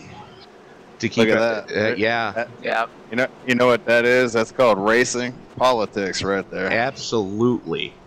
And I bet you he's wishing that he could have been in front of Mayato when the caution came out, because that would have trapped Mayato a lap down. Yep. Yeah, guys will get mad at you for that, but that's when you got that many cars a lap down, that's a lot of competition that you can eliminate from yourself, and very much so. Choose to do that. Very much so. As we're watching cars being told to move to the back. It looks like we're 2 to go right now, as the 24 Glockner being told to move to the back. Here comes there's Neff going around, there's Wall going around, the 36 of Braden Johnson going towards the front. So, yeah, there's a whole slew of cars that are moving towards the back of the pack right now that are not happy. Yeah. Just to touch on that a little bit, just a couple weeks ago when I won that race at Pocono, about 2/3 of the way through the race, I was a lap down and was trying to get back on a lead lap, and of all people, on low fuel, my teammate just blacked out and decided to stay out and then never pitted. Oh, with friends like that, you definitely don't need a proctologist. Well, after he stayed out, I was like, well, there's no sense. I was like, we're likely to get a quick caution again. There's no sense for you to pit now. I was like, just stay out. So I threw the dice on myself that there would be another caution, and I got lucky, but it can be frustrating. I can tell you that. It can be very frustrating. Don't forget, ladies and gentlemen, you are watching a presentation of the Portside Automotive Jaguar SOMO Cup Series. Trust all your automotive repair needs to the skill service professionals at Portside. They can fix anything from your brand new Jaguar or Land Rover to your trusted old Ford or Chevy. Just give them a call at 843-375-2702. One thing I have to say is, this is going to be interesting with Byron Rodney being up front. I'm guessing he's going to start. I don't know, because, I mean, he is the leader, but I'd be worried about the road, too, with everyone else on fresh tires. They're going to be right up both Brian Neff and Byron Rodney's side. This is going to be an interesting start to run 5 laps to go before the end of the stage. Well, Neff is a sitting duck. Because we've already established that where he's starting from is going to be one of the hardest places to restart. And everybody behind him's got fresh tires. This is... the only thing he can hope for is that Rodney spins his tires and checks up that entire inside line. Yeah.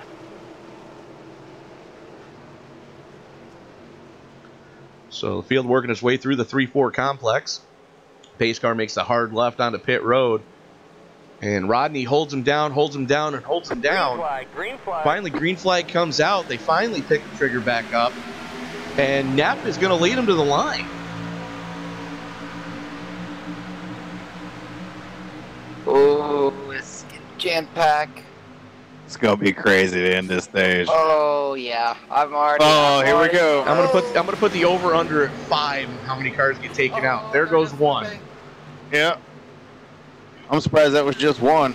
Neff's holding the low line. He's gonna try to fight. Neff's gonna hold the low line, but Johnson's got fresher tires and the momentum, and he's got Joe Mitchell pushing him. Oh my! Poor contact. 3 wide. 44. Good grief. Oh, they're not done fighting. Oh boy. 4 to go, and these guys are still slugging it out. Yep, and Byron's just becoming a pinball right now. Oh my. 3 wide down the back straightaway. Good grief, guys. Boy, the 35's almost fallen all the way to the rear of the field already. Yeah, that's from the Flintstone tires. Yeah. That's foot speed right there. Yeah, 3 wide. Oh, there it goes. 87 Next caution, next flag ends it. Hopping out there, coming back up on the track. Wow. That was the 87 of Billy Howard. How he didn't hit anybody, I'll never know. I don't know either. Same. I agree with you there. I don't know how he didn't hit anyone. We push forward. Billy Howard, you just earned the save of the race. Joe's all up Braden trying to get this lead before the end of the caution. Oh, here comes Travis Wall, too. Maintenance crew appreciate that. It'll save them a little work. Yeah, that's gonna get. Well, his crew might appreciate it, but I think his dry cleaner's going to be pissed. They get new racing suits. Yeah, that was definitely a first you say it, then you do it kind of moment. I don't want the one I used last week, guys. No thanks. Yeah, this top 3 battle for the win of the second stage. Oh, this is gonna get good.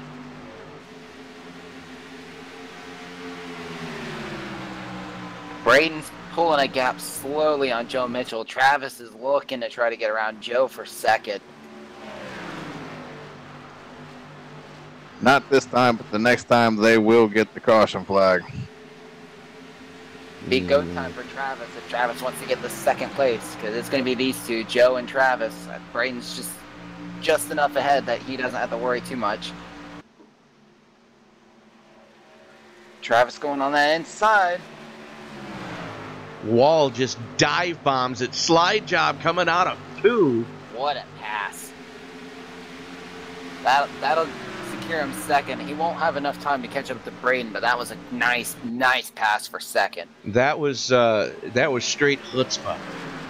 Meanwhile, Ron Hollyfield's trying to hang on here. He's 1 lap down. He's trying to stay 1 lap down. He's glad to see the stage end, and that'll end it. The 36 wins stage number 2. Yellow, yellow, yellow. And there's the caution flag. So Braden Johnson, Travis Wall, Joe Mitchell, Tyler Pluff, David Gainsforth, Adam Baker, Paul Zoda, Johnny Mikulchik, Len Neese, and Buzz Cohen all getting stage points that time. So, wow.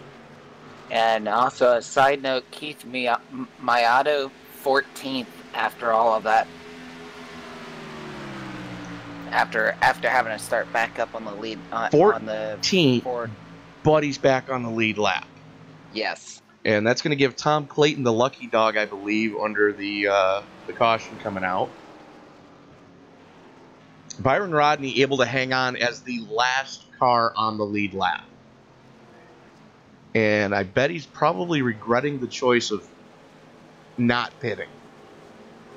Yeah, because I was waiting for a ping pong effect to happen, or a pinball effect to happen, because there was so many times everyone was going all over the place on him, high, low, middle. I was worried he was going to end up just being a small little ball at the end of that lap.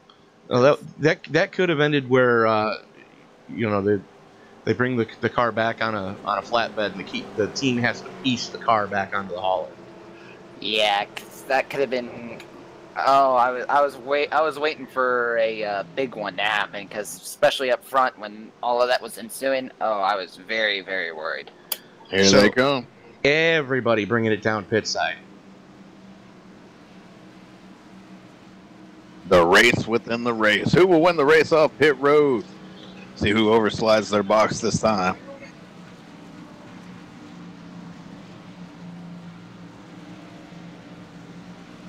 As Clayton taking his lap to get take the lucky dog.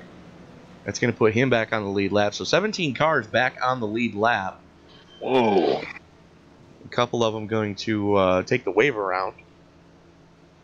Somebody out there about ran somebody over trying to get woed down there. Took out the commitment cone coming out. Oh! What happened there? What happened to Travis Wall? He just manually disconnected. I'm not sure. I missed it. The car took off, and then all of a sudden it just stopped. That's not good. And he's disappeared from TeamSpeak as well. Uh-oh. That's not cool. That's a tough break right there. Sometimes life gets in the way. Yep. So meanwhile, Braden Johnson going to win the battle off pit road. Joe Mitchell, Tyler Pluff, Paul Zoda, Len McNeese, Buzz Cohen, Brian Neff, David Gainsforth, Lupe Gonzalez, and look who is rounding out your top 10. Keith Miyato. So, who do you want to bring up? Well, let's talk to Keith and see what's going on with him. Working on. User was moved to your channel. And Keith Miyato, Tony up in the booth. You have me, sir. 10-4. So the early pit stop came back to bite you, but you are back on the lead lap and back into the top 10. We saw earlier when you had clean track in front of you, the car seemed untouchable. How is it in traffic? It's a little different in traffic. On that last one, when I was, I guess, running fifth, I was contemplating saving fuel or just letting it run to the end. But yeah, it's actually not too bad. I'm just hoping I can make it to the front with the clean car, if I can get there. Well, so far so good. We'll keep our fingers crossed for you, sir. But it definitely going to be a struggle here coming back to 10th. Do you think you got anything for these boys in this last segment?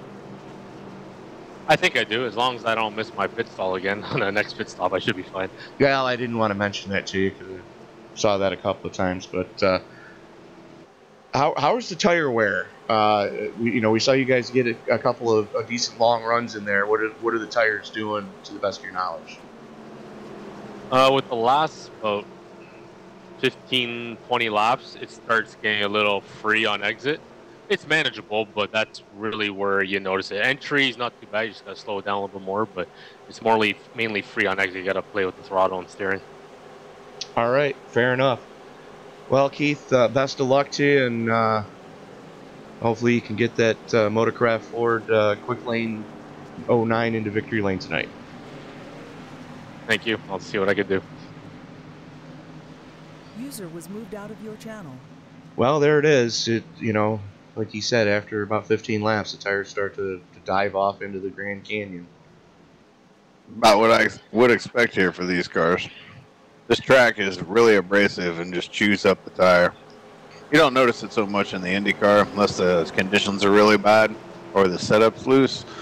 But in these cars, yeah, it just eats the tires off of them. Well, allow me to quote one of the best racing movies of the last 30 years. And I'm going to preface that by saying the last 30 years. When you were racing Indy cars out west, the car weighed half as much and the tires are twice as wide. Now, Oh, Robert Duvall. the car weighs twice as much and the tires are half as wide and you're burning them up. Yep. So There you go. Yep. Little Days of Thunder there for you, folks. In case you didn't know what movie that was. What was his name in the movie? Harry what? Hog. That's right. No, Hyde. Lost discuss. Hyde. And Johnson wasting Green no flag, time green pulling the flag. trigger. Just jumps on it as soon as the pace car gets clear. He might be hung out to dry here if Mitchell can get into the draft.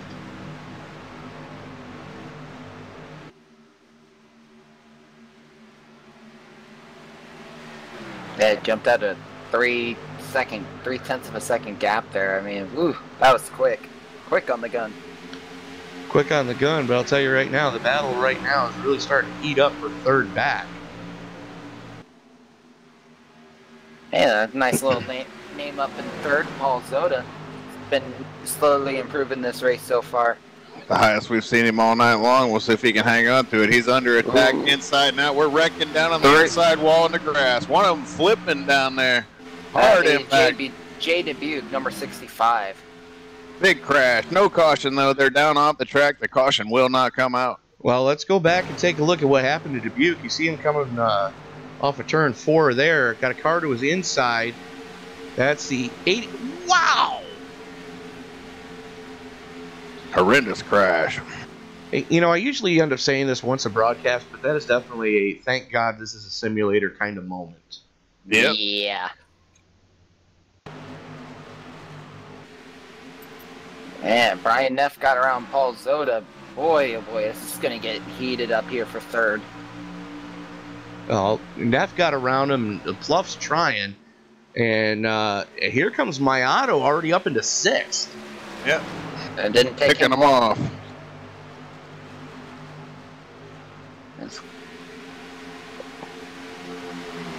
He's stuck behind Zoda right now. He's got to wait and see what Zoda's going to do here. Zoda's trying to fend him off. Meanwhile, trying to get by the 60 at the same time. But now Maito's trying to make the move on the 12 and get by him. 12 ain't giving up. He ain't throwing in no towel. The 12 ain't giving up. The 99 definitely ain't giving up. I don't think Paul knows the meaning of the word quit. Nope. Well, Maito got the 12. We'll see if he can work on the 99 now as he tries to work his way back to the front. Dominated the first stage of this race, but unfortunately in the second stage was a different story. Got caught a lap down. Still trying to work his way back to the front. Zoda protecting that inside line. Going to make Mayato go around the high side. Do it the hard way if you want to do it at all. And Zoda's going to get a run off of 4. Ooh, a little wiggle there. Mayato may have, yeah, he did. You take a look at the right quarter panel and right towards the bumper, and that caved in. He definitely made contact. Yeah, he got did. a little loose as well. Crossover action. Yeah, a little Dale Earnhardt action there. The old over-under. And he going to make it work. Look at that big run he got. Went flying right on by the 99. What a run. You know, speaking of Dale, Tip is on his way to the front. Speaking of Dale Sr., I had to laugh when I was speaking with a guy earlier this week. He was wondering why at a endurance race his team twiffed the engine. And I said, well, did you have the fuel map settings set right. He goes, yeah, it never came off a 1. I said, well, and apparently one of your teammates used the chrome horn a little too often. He goes, what the hell's a chrome horn? I said, Shades of Dale Earnhardt Sr. used to give you 3 taps. Oh, Brian Neff gets sideways coming out of 2. He saved it, though. Barely able to hang on to it. Here, And J.D. Buke has taken it behind the wall after that crash. well, As expected. here comes my auto for third. But like I was telling the guy, I said, well, Dale Sr. used to give you 3 toots on the horn. The first 2 were the warning, and the third one was what he did to Terry Labonte at Bristol. I was going to say, Terry Labonte only got 1. No, Terry got 3. They were spaced out throughout the race, but he got 3. I was going to say he only got 1 at the end. Sorry, coming through. Yep. I didn't mean to wreck him. I just meant rattle his cage. Well, you did that. And I don't condone that kind of racing, but when it's Earnhardt, all you can do is smile. Yep. Well, it looks like Joe Mitchell's caught up to Johnson. He's only 0.2 of a second behind Johnson. Slowly, surely closing in. Right now, we're watching Mayato and Neff slug it out for third. And right behind him, the 12's trying to take over 5th from Zoda. There's battles all through the top 5 right now. Yeah. Zoda's falling back to 6th. He was, what, in 3rd? Yes. He was in 3rd, but still plenty of time left. We are only working lap 102 of 155. Still a lot of time. Plus, they got another pit stop they got to do. 35 got him some new tires. He's feeling a little bolder out there now as he's trying to work his way back into the top 10, back up to 11th. He had pretty much fallen to the tail end of the field when he was out there in them Flintstone tires. Yeah, I can agree with that. We're wrecking again down below the white line. Going to be more impact. Nope, he saved it. It's Tom Clayton. Can't see who the other car is. He's been having a rough night. Lynn McNeese, Clayton and McNeese, they both saved it from any impact, but they are going to be off the pace now. It's a rough one because Clayton had just gotten new tires, too. He was one of the last ones to bring it down pit side. Lupe Gonzalez, another one who ducked down pit road at the last possible second to get the freshest tires out there. Already starting a dirt track as we watch them come through turn 4. That's their battle for 9th. It's Buzz Cohen on the high side, Gonzalez on the low side. Yep. I think Lupe is just being very aggressive with his tires, and he's not letting those tires do the work for him. He's overdriving it a lot as he slides again passing Cohen. Well, you know, going back to what we were talking about earlier, allow me to put another quote out there from Dale Sr. I'll apologize to the tires in victory lane. I never heard that one before. Never heard that one before either. Man. You're a youngin'. Joe, you know, I'm surprised you haven't heard it, but Tyler, I can excuse you. You're a youngin'. Yeah. You keep calling me Joe every week. My name's Scott. Why the fuck did I call you Joe? Sorry. Pardon my language, folks. Scott. I didn't correct you last week. Yeah. Nor did I say anything when you were picking on IndyCar drivers. I was like, he gets on me like that again this week. I'm going to have to say so. So anyways, Scott, you know, you're my age. You should have heard some of these comments. Oh, I know most of them. I've never heard that one. Yeah. Anyways, business is starting to pick up towards the front of the field as look who's... I don't remember NASCAR stuff like I do football stuff. If I was into NASCAR like I was football, I'd probably remember everything the man ever said. But oh no, I'm not like that. I'm not that big into NASCAR. I'm just a racing fan. I grew up around racing. It's definitely been in my blood, but I definitely grew up more of a football kid. Fair enough. That part of me will never die. So, by the way, Scott, before I forget, happy belated birthday, considering that you just officially joined the old farts club last night. Well, I joined it last year. Last night was 41. Right, but now you're officially in the over under club. I guess I think the whole old thing is a state of mind, and as long as you don't let your mind get old and worn out, you're gonna be all right for a long time. Well, they say you're only as old as you feel, and if that's the case, I've been dead for 2 years. But anyways, no, you're officially a member of the Over Under Club, officially over 40 and under 6'5". Well, I appreciate the birthday greetings, and I showed him last night I wasn't that old yet, so it was nice to find Victory Lane last night on my birthday. That was a rare chance, and I was just fortunate enough to capitalize on it. But what a race all in all. Tyler, he was in it. He finished 5th, and the race itself, we only had 4 cautions over a 300-mile race. It was pretty solid action. Fair enough. So just inside 50 to go. Keith Mayato is on a mission. He is on the low lane trying to get by Joe Mitchell now. Because I believe Keith Mayato started in 10th, and he's flown up to 2nd already, and he's working on trying to get around Braden Johnson now. Just a matter of time. Not if, but when. Like you saw him throw the block going into 1. Mitchell had the run. He had to check up a little bit because Mayato was coming whether Mitchell wanted him to or not. Yeah, this is where you insert the Jaws theme right here. Yep. You're going to need a bigger boat. Since the race started, Mayato's been the driver to beat. I mean, he's just been running fast laps after fast laps. Well, so far, and I'm going to preface this by saying, so far, the only one that can beat Keith Mayato is Keith Mayato.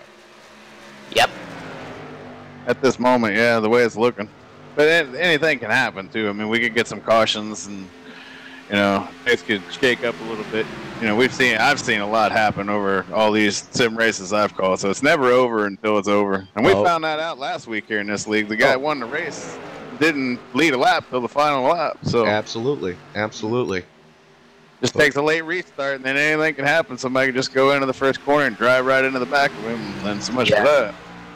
Yeah, that's been going back to the race, this has been a good battle so far. He's been going high, low, and middle, and he's trying to find a way to get around Johnson, but Johnson ain't giving him any room.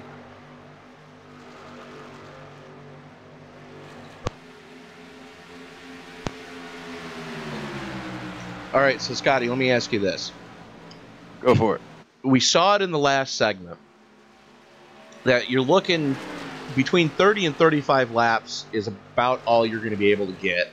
And by the time you get to the 35 lap mark, the tires make Flintstone tires look like gumballs.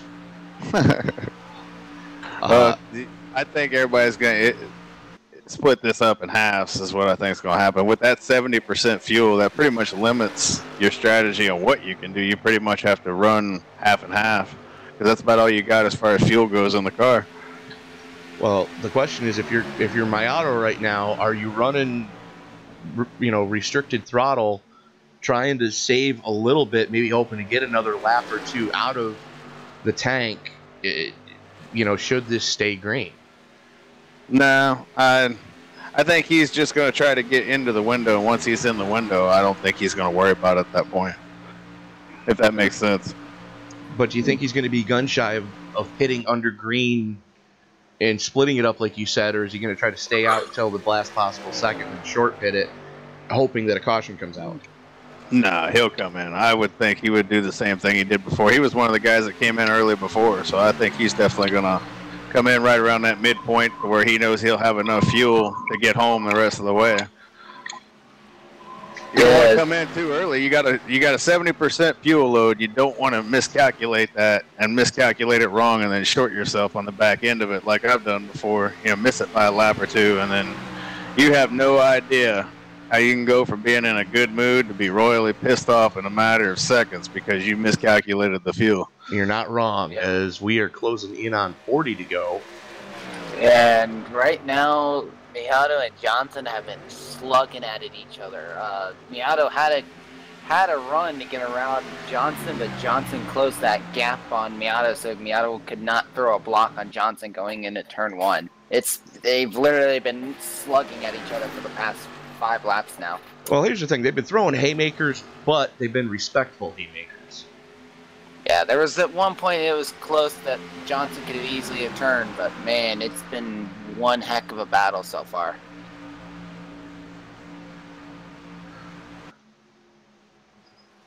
This is the type of battle that you want to see every race, where the guys are playing a cat and mouse game of, can you get by me? No, I'm going to keep it wound up on the high side.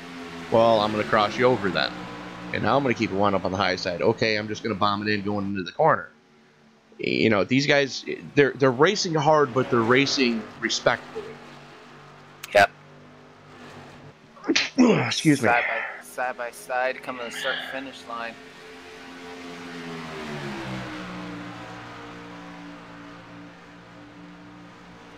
So I would think we're getting close to green flag pit stops here. I think we're within 10 laps, give or take a couple laps, of guys making green flag stops here. Billy Howard had a issue. I just noticed he was at a dead stop. Let's hope that don't bring out the caution. No, he's starting to get rolling. Looks like he just lost it on his own. Ooh, Yeah, I see. Hit the tire barrier pretty hard. Well, he was involved in that deal that I believe it's the deal that took out Dubuque. Oh, man, we almost had a moment there. Maito about lost it. He was trying to make a move there to get the lead, and it looked like he was going to make it stick, and then, man, the car just got unhappy in a hurry. Well, and he saved it. They're 25 laps in, so if you're pinching it down low, you're just going to burn everything off of the tires. There he is. There's the twitch again. Arrow push followed by chassis loose. Yeah. Ron Hollyfield's in the pits now as well.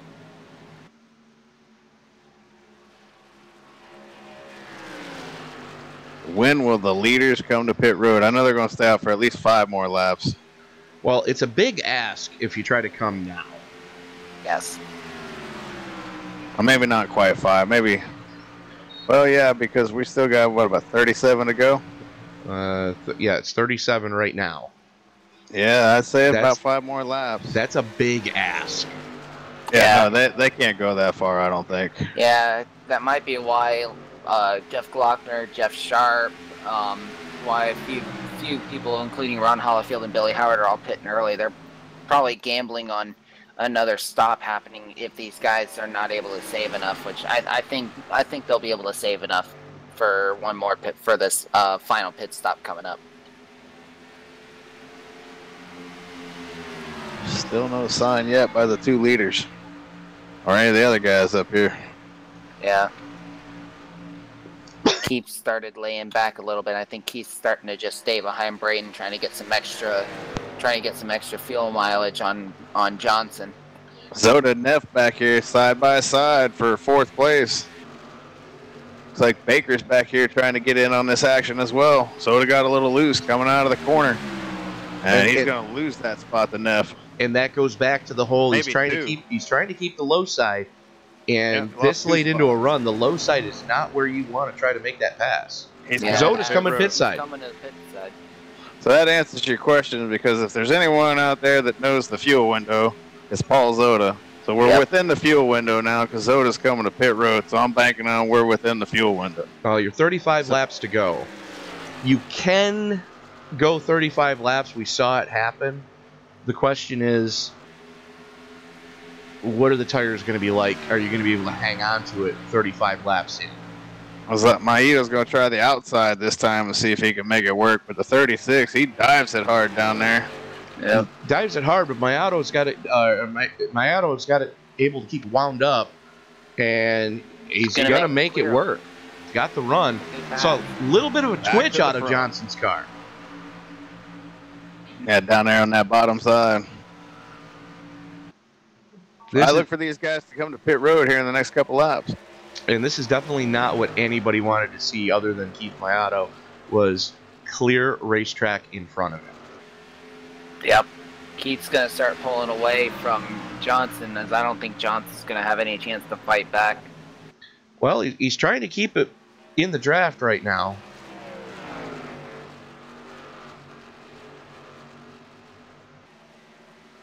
Yeah, here comes. Looking at last lap times, Keith Miyato 41.6, Braden Johnson of 41.9. That's a good little chunk of time right there. 3/10. Already at the 6/10 of a second gap from Johnson and Miyato. And once he got by him, he just driven away.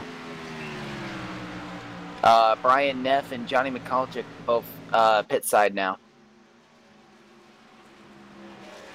Johnny McCulloch missed his pit box. He had to back up to get that in his pit. That's never good. Nope. Nope.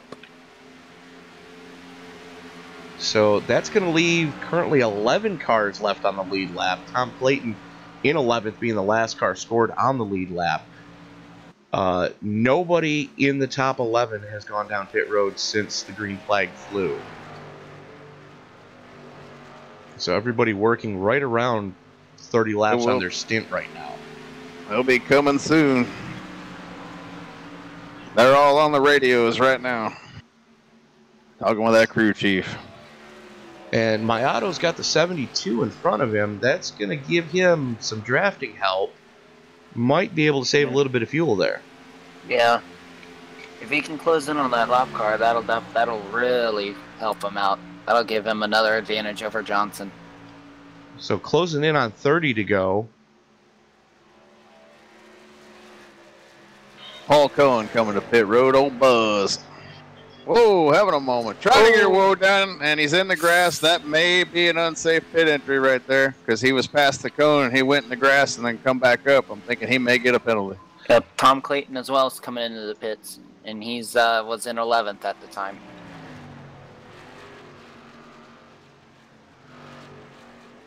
Here comes the 36 and the leader, both coming in first and second place. Just barely able to get it woed up. And wondering if the Popo got him. I was going to say, if my auto doesn't get busted for speeding, I'm going to be shocked. Yeah. Must know somebody in that county. Adam Baker, David Gainforth both coming in the pits, as well as Tyler Pluff and Rodney. Everyone coming in. Joe Mitchell inheriting the lead. Lupe Gonzalez 7.5 seconds back. Make that 8 seconds back in second now. I just got to keep an eye on Maito here. Oh, and he still didn't get in his... Oh, and he's still trying to get in his box. Man, mistake after mistake. Oh, man. It's snowing right now. Oh, we'll see if he got the penalty, too. 36 down and away. Joe Mitchell coming in penalty. the pits now. No penalty, but he did lose a ton of time to Braden Johnson. Yeah, he did. He's just got his work cut out for him now. He can make it up. Mitchell coming pit side finally. Gonzalez stays out again. There was a sequel to Jaws, remember? Oh, yeah. You're about to see the sequel. Yeah. 37's going to come around him. Oh, that right there is the difference between 4-lap tires and 32-lap tires. And it looks like Gonzalez bringing it pit side this time. Yep.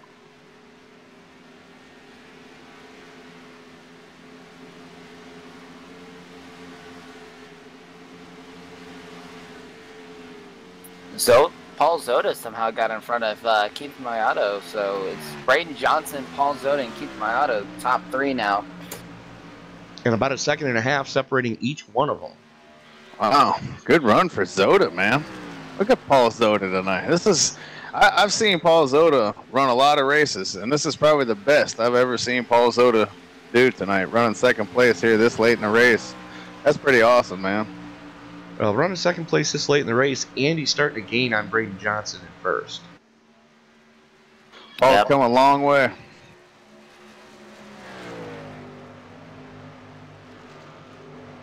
It's a little less than 2 seconds the gap right now between Paul and between Zoda and Johnson right now. Keith Miyato is only 0.6 of a second behind Zoda. Yeah, he's going to be working on Zoda here in a minute. This ain't over yet with Maito. This race is not out of his realm by any means. I've seen him run people down before, so the 36 is just going to have to keep looking out the windshield because that lead's really not that big. 2.3. That's within reaching distance. There goes Maito going past Zoda now. Zoda's not even fighting with him. When we get to the line, we'll still have 27 laps to go. Well, I think Zoda realizes that he's got a safe podium under his belt right now. He's just hoping to get out of here with as many points as he can. Yeah. And a podium finish is going to be huge for Zoda's point standings. Yeah, and the caution could still come out. I mean, there's no guarantee we're going green the rest of the way, so anything could happen here. And box them back up or bunch them back up there at the end, man. Anything could happen. Exactly. Gotta have at least some kind of tires left if that happens.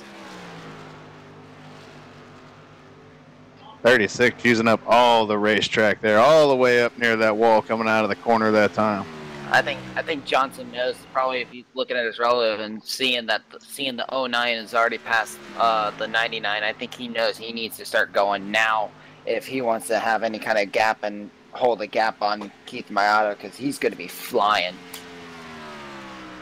So Johnson, Maito, Zoda, Neff, Mitchell, Pluff, Gainsforth, Rodney, Gonzalez, and Cohen, your top 10, as we're working lap 30. Going to be lap 130 of 155. So 25 laps to go this coming time across the stripe.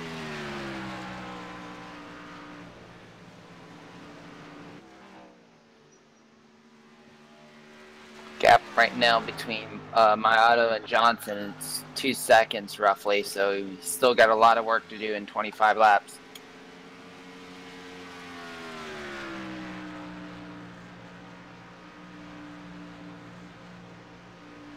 Johnson ran a faster lap time that last lap. Something tells me Keith might just be kind of hanging back right now, protecting his tires. Hoping that maybe Braden might burn his up. Yeah. Well, he probably is going to end up burning him up if he's cranking off lap times like that.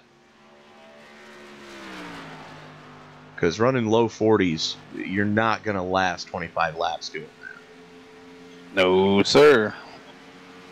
That's why something tells me Maito is just hanging back right now, waiting for the theme music to start. Although the last 2 laps, he has lost minimal time. Maybe a 10th on that last lap, about a 10th that lap. Not much. That's why it makes me think he might be hanging back a little bit here. Well, here's the thing. If you compare the lap times between the two, it's been 10 thousandths of a second each lap. Braden Johnson's been running quicker. Yeah, it's pretty close. Keith Maito just ran 0.2 of a second quicker there. I was going to say, he just took a chunk out of it right there. Too flat that time at the line. We're getting close to that 20 to go, so maybe he figures it's go time. Yep. Johnson's right now working some lap traffic right now. And that lap traffic made Johnson have to check up. But I don't think he realized the leader was coming that quickly.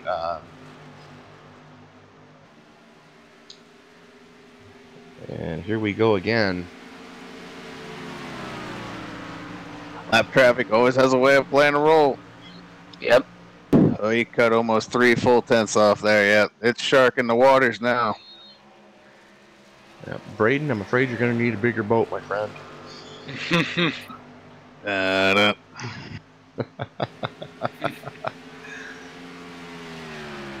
Unfortunately, Maito's got to deal with that same lap traffic now. Yep. And he's got a blinker in front of him, so... Got through it cleanly. And Maito is fortunate enough to get through that lap traffic a little easier here, where it didn't cost him hardly anywhere near as much time. Yep. Gained another 0.2 of a second there. We got Down to 20 about a laps to second go. and a half now. Got about 20 laps to go. It's gonna be close. Well, here's the thing, and we've said this before. Catching him's one thing. Passing him's another. Bingo. Yeah, it took him a minute there on that last run, but he figured it out. The outside's where you want to do it. You don't want to do it on the bottom. You want to get on the outside of them and make the pass on the outside. Try to pin them down as much as you can, if anything. Especially the later the run gets, definitely keep the pin down there. Well, the question is, did Braden learn anything the last time that happened? You know, and is he going to give Keith the opportunity to do so? I don't think he'll give him the opportunity. I think we'll probably be seeing a lot of blocking, and I would not be surprised if we see multiple slide jobs from both Braden and Keith. As Paul Zota a little bit off the pace. He's falling back to fifth. And the right side of that car is as flat as my X. Ouch. He had to scrape the wall. Something happened in it. It was not for the better. The whole right side of that car is a complete surfboard. Well, hopefully he'll be able to hang on to that car and do the best he can as far as bringing home the finish, because he's had a hell of a run here tonight. And that'd be a shame to see him finish out of at least the top 10. Well, he's still running top 5, but he's a little bit off the pace. Not a ton, but a couple miles an hour anyways. That'll make a difference with so many laps left. At least 2 or 3 of those cars back there will catch him, pass him. Maybe those 4 behind him. Maybe catch him. I don't know about passing him easily.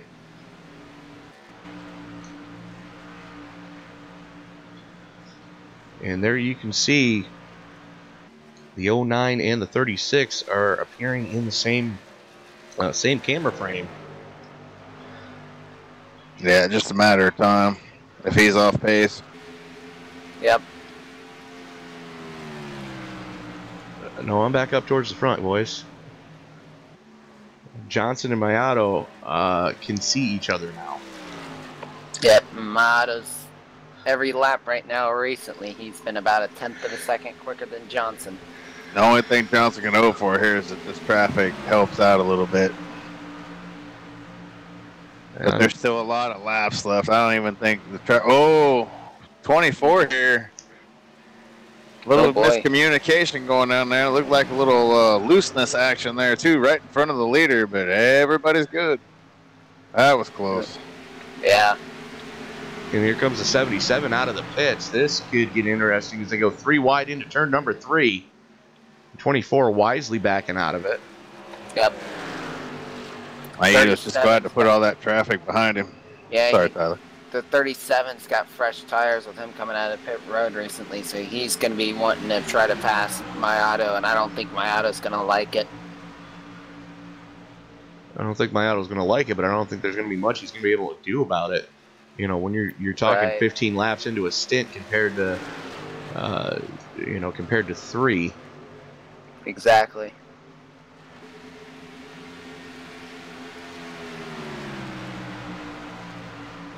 So the lead is now down to 3/4 of a second. From 3 seconds to 3/4 of a second. And we are 15 to go this time across the stripe.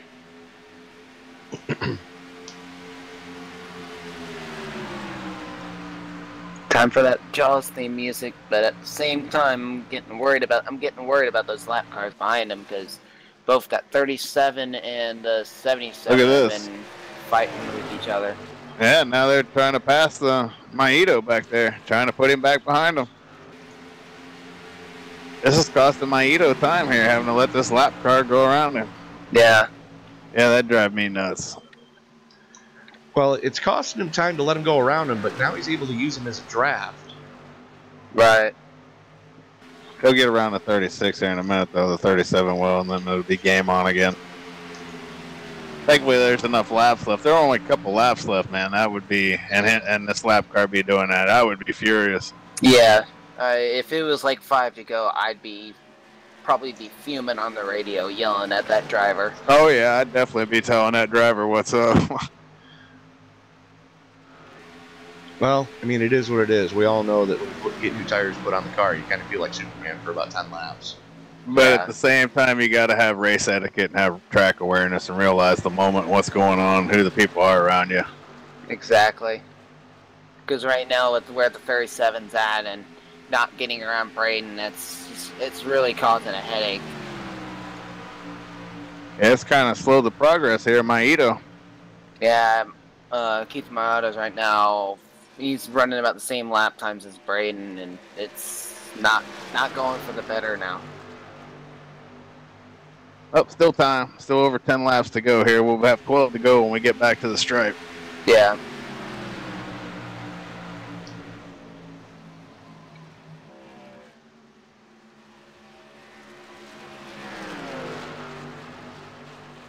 Lead's going to be about a half a second this time, if not even smaller.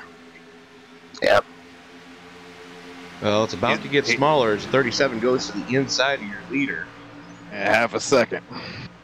Knocking on the door now. Yep. From half a second to 3/10 in one corner. All because the 37 needed to get by the leader. That's why I say the lap traffic plays a role in these NASCAR races. A lot of races in general, but definitely see it happen in these league NASCAR races. I've seen it happen a lot. Seen the leader be taken out by lap traffic. Yep. Many times. 0.2 of a second now. Here we go. Business is picking up. Game on. 10 to go next time.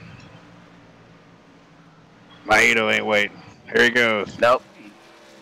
Dives it in Look at there, that but the thing is, he's got to make it stick coming off the corner. Pinched him down.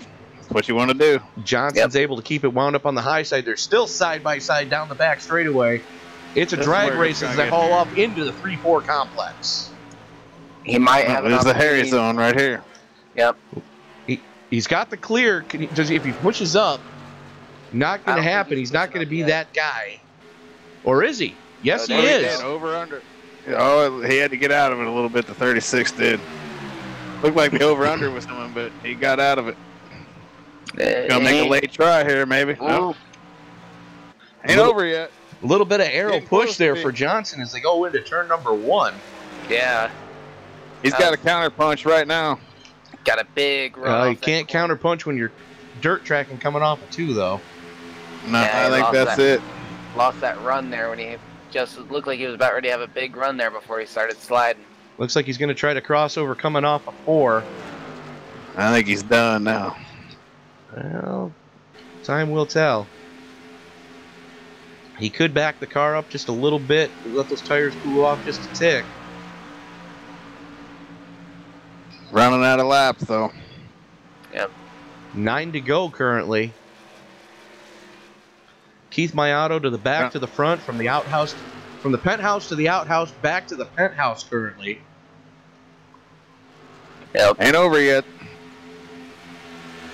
That's why I did put that qualifier in there currently. Oh. Here he comes. Johnson I'm is surprised he's hungry. hanging. Yeah, he's hanging. I'm surprised. I'm waiting to see. I have a feeling Johnson's gonna wait until the last lap, and I have a feeling Johnson might see about doing a bump and run on my auto. I had that run he had. It looked like he could do a bump and run. If he can get to him, I think Mayato's probably going to come through turn 4 sideways. I would not be surprised. Definitely don't want to do it right now and give Maito time to come back and give the old receipt. Yeah, I think Johnson's just waiting and trying to find which spots he can use to get a good run on my auto and take that opportunity. Well, he's running out of time, and he's running out of racetrack too, as Mayato's got the lead out to 1.3 now.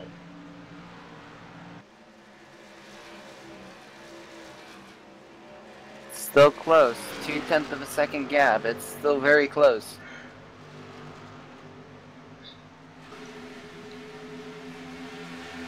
The question is, did Johnson use all of his tires up? Starting to look that way, but maybe he's just hanging back, letting them cool down like he did before. Yep. He's still holding that bottom line. Oh, there comes a nice little run. Meanwhile, Billy Howard is just made a pass on the car behind him, and hopefully he doesn't try to come up here and get in the middle of all this. These guys are right behind the 2 leaders, and I just hope the 87 doesn't come up here and try to get in the middle of this. Yeah, Billy's got fresh tires too, as he just pitted 2 laps ago. Yep, but this is where I'm talking about race etiquette. These guys just need to stay behind the leaders. Just do their own thing and let these guys shake this out. Yeah, with 5 to go coming to the line, I agree with you. Mayato, Johnson, Mitchell, Gonzalez, Zoda back into the top 5. Neff, Baker, Rodney, Pluff, and Cohen rounding out your top 10. Time's running out. The hourglass is running out of sand. And what were you talking about the whole Jaws theme plan? I think Braden Johnson he's going to use this lap traffic as a pick. Yep. You watch. Before we're done, he's going to try to run a pick like you'd see in basketball. And the lap traffic is going to be part of it. He's trying. That's what he's trying to do. Lost a little time there. It's 0.3 of a second. Yeah, he faded back. That traffic cost him a little bit of track position. And be 4 to go this time. Hopefully with all this slower traffic out here, we don't get a caution and these guys are able to finish this thing under green. Well, here's the thing. Next flag ends it. That's what I'm saying. We are within that window. Next flag ends the race. Let's hope we finish under green. I want to see how this shakes out because the 36 has not gone away. Same. The 36 has definitely had the strongest running car towards the end of this event. 08 realized that he got out of the way. Looked like he was going to pull the old block of Ruski there. I believe he realized who that was coming up behind him. 36 getting a draft there off the 08. Ooh, contact. 36 got a little greedy there, trying to squeeze in that hole. Yep. Don't want the caution coming out, man. 3 to go. That might have cost him. Well, I don't think there was actually contact between the 2 cars. No, all I saw was the lap car bounce the wall. Yeah. But it pushed him. It cost him a little bit of time as far as He did the take position on the track. He did take the air out of the nose of the 08 when he did that, though. So here's the question. Wider. Can Johnson get back to Mayato? I don't think so. Even if he does, I don't think he's getting by. I don't think so. If he can get to him, he, like you said, he might try the bump and run. He might. The old chrome horn might bust it out tonight. Yeah, that's what I've been thinking. Is if Johnson can catch up, he'll do that bump and run. And I don't think he's going to do it. Nope. I was going to say, if I was Maito, I'd just keep on trucking. Ain't saving nothing now. Nope, your foot's going right as far through the floorboard as you can possibly put it. He's got it. He's pulling away. This is over. Yep. 2 laps to go. Yep, Johnson was completely sideways coming through 4, so. Yeah. White flag's out. Yep, Johnson lost 0.4 of a second there. It's done. Done deal.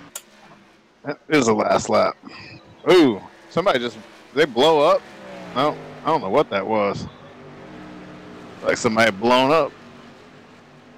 That may have been Everybody's still going. Hollifield. No, he's in the pits. Never mind. Oh, did it? Nope. No, he's in the pits. Don't know. I haven't. So here we go. Going to be academic here, unless the wheels fall off of it. And we said it earlier, the only guy that could beat Keith Mayato tonight was Keith Mayato. And he was trying. Yeah, A but now lot of times. he stands alone as the all-time wins leader here in Southern Motorsports with his 18th career league victory here tonight at Auto Club. Braden Johnson able to come home in a strong second place finish. Joe Mitchell able to hang on for third. Lupe Gonzalez in fourth. Adam Baker able to bring it home in fifth. Byron Rodney in 6th, Brian Neff, Tyler Pluff, Paul Cohen, and Johnny McCulloch 1 lap down in 10th. So pit strategy really playing a big role in this one. As all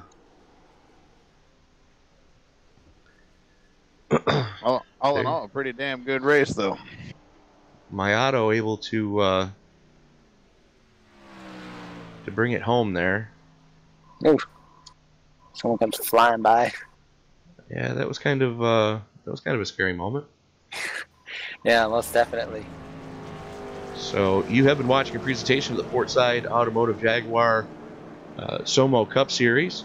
Trust all your automotive repairs to the skilled service professionals at Portside Automotive. They can handle anything from your brand new Jaguar or Land Rover to your trusty Ford or Chevy. If you are in the Mount Pleasant, South Carolina area, give them a call at 843-375-2702. All right. I'm ready to bring 3rd place up if you guys are. Go ahead, sir. User was moved to your channel. So Joe Mitchell coming home in the podium tonight. Probably one of the most hard-fought podiums that you've had all season. Talk us through how that last stint went.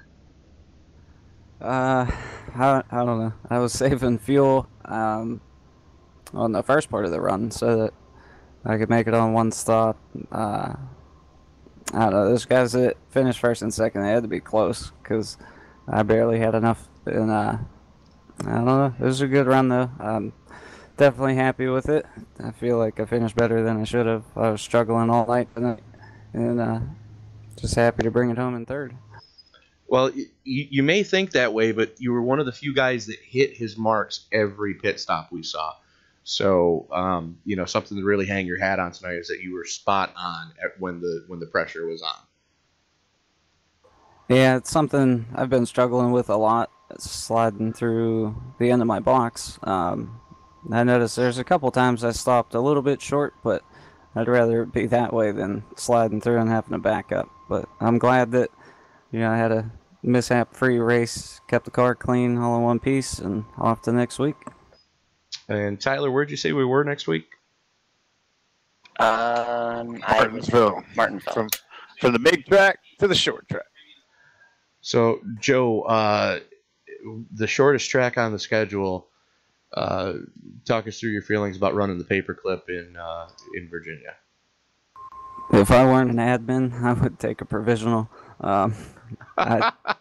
I can't stand that place. It doesn't like me either. So I think I finished 1 in the last 5 races we've run. So the stats aren't really on my side for that one. Well, here's some good luck to you. Hopefully that you'll be able to get that monkey off your back and at least finish the race in one piece. Yeah, I hope so. It'd be a huge step in the right direction anyway. So anybody you want to thank tonight? Yeah, I'd like to thank you guys for broadcasting these races. I'd like to thank Paul, all the admins here. The sponsor is escaping me. That would be Portside Automotive, Jaguar, and Land Rover. Yeah, I'd like to thank them. I should know that. I feel guilty for not knowing that. My teammates, MB Motorsports, Tom, Adam, Ryan, Seth wasn't here tonight, and my wife and son. All right, Joe, congratulations on the podium, and best of luck to you next week in Martinsville. Yes, sir. Thank you. User was moved out. So of that was a hard-fought podium there. Looking for Braden right now. User was moved to There he your is. channel. Braden, I know that probably wasn't the finish you were absolutely hoping for, but you got to be proud of being able to keep Keith honest for the last half of that race. Man, I had a blast out there. Shout out to Keith for the good, clean racing. And man, that guy's fast and consistent and ran a great race. And he overcame a lot of trouble from what I had seen in the race. But man, it kept me on the edge of my seat, and I'm happy to come out here and have some good, clean, hard racing with these boys. Well, can I give you a little pick me up for for what you just went through, you, sir, had the fastest lap of the race. Well, I really can't believe it, but man, I just went out there and I just ran my hardest, and it feels good. So it looked like the lap cars are what really gave you some trouble there towards the end. It did, and I thought I had something for them as far as, picking the lines and running hard and, being able, because we were both pretty loose that whole race. I mean, it really started wanting to snap on exit on the long runs, to me at least, and, it's just, yeah, that lap traffic at the end really came into factor, and that's just part of racing. That is part of racing, and lap traffic going to be even a bigger factor next week as you guys go to the shortest track on the schedule, Martinsville, Virginia. Talk us through your feelings about that. That is my favorite track. Fair enough.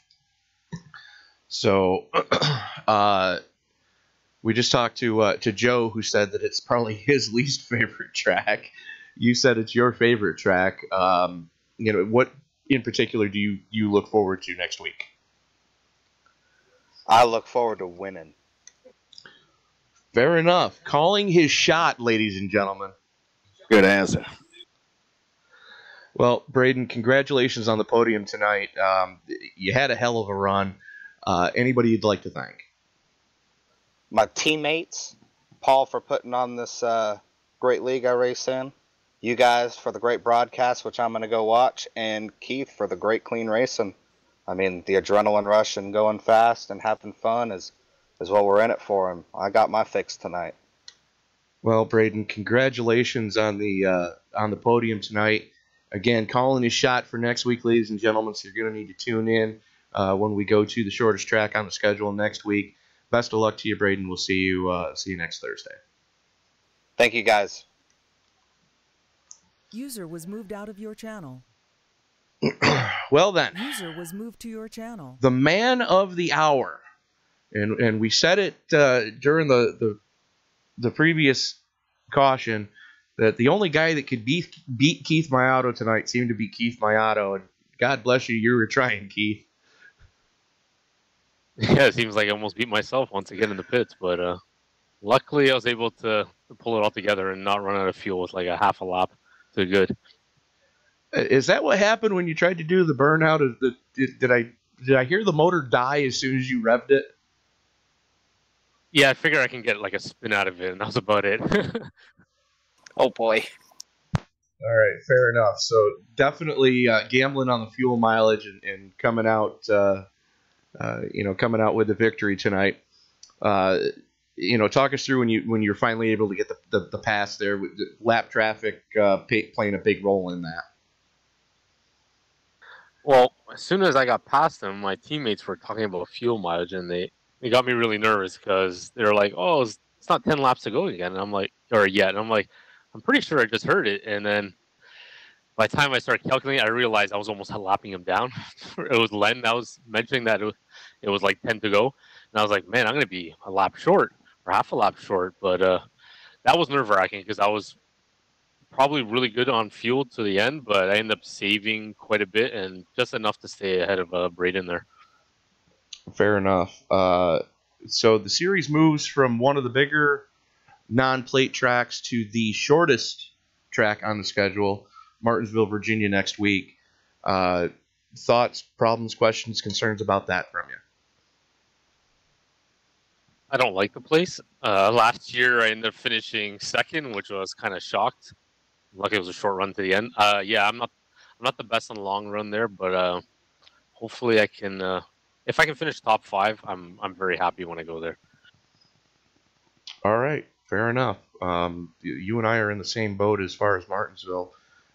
Not a fan of it, but if the cards play the right way, who knows what's going to happen.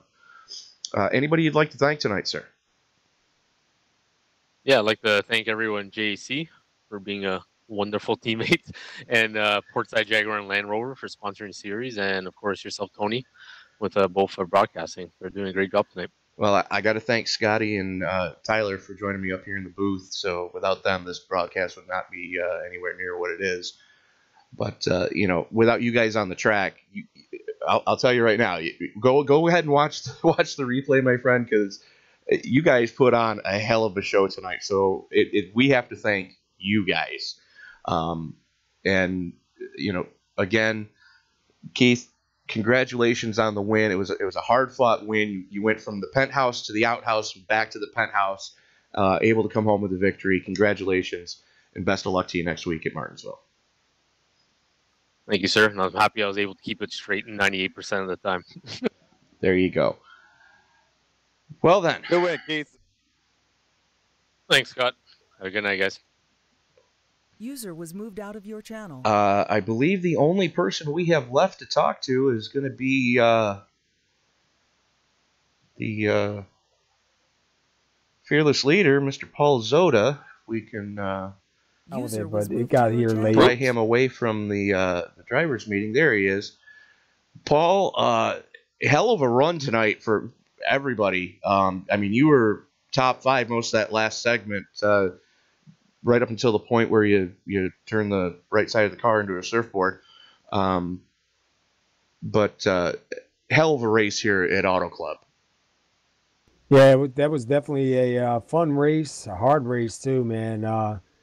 These guys were, I don't know, man, I shot out of the cannon or something, but I just couldn't believe the run I had. My car wasn't that great in practice, and about that first stage, my car started coming to me, and I was able to pick up a stage in both stages, which I was surprised. But that last pit stop under caution, I didn't take enough fuel, and I was clutching and clutching and clutching, and I was good. I was about a lap and a half good, but then I started getting a little bit too greedy, and I had to come in and take a splash there at the end. Well, still, you had a very impressive run, Paul. We were talking with the guys that finished on the podium about their thoughts going to Martinsville next week. From a league admin standpoint, talk to us about your thoughts of going to the shortest track on the schedule. I think it's going to be pretty good. A lot of these guys are really aware of their surroundings, and a lot of these guys, like, we've been there before. A lot of guys are return drivers too, and these guys are really good on breaking points and stuff. And I really don't anticipate a whole lot of trouble. I mean, you're going to have a little bit of beating and banging because it is Martinsville, but I think once people kind of settle in and we kind of get our positions, I think we're going to see some decent runs. Okay, fair enough. Safe to assume that it's going to be like the real Cup schedule, where it's going to be a day race this time? Yeah, absolutely. And you probably see some tempers just like in NASCAR. Yeah, that's kind of to be expected. But the one thing I've noticed about all the SOMO drivers, they may get a little upset with each other, but at the end of the day, it's racing, and they understand that. So that's something to really be proud of with a group of drivers that you've assembled here, Paul. Yeah, I'll tell you what, man. It makes it easy to run a league like this with guys like that. I'm really happy with the guys that we have here. Even a lot of the newer drivers that are first season with us here, running in all 3 series. I mean, some of these guys really fit right in. They have a great attitude, a great sense of awareness around them, a lot of respect, and able to, not try to win it on lap 1, man. And it's definitely showing in the races. So I tip my hat to the guys, man. And you guys up there in the booth doing a great job. We get a lot of compliments on the races, and we appreciate it. Well, we appreciate you for letting us bring the races here in SOMO to the masses. Again, ladies and gentlemen, you have been watching a presentation of the Portside Automotive Jaguar and Land Rover SOMO Cup Series. If you are in the Mount Pleasant, South Carolina area, trust all your automotive repair needs to the folks at Portside Automotive.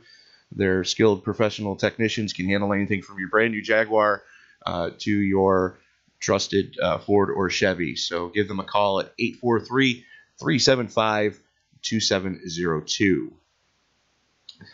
So that's going to about do it for us here. Quick rundown of the finishing order. Keith Mayato coming home with the victory.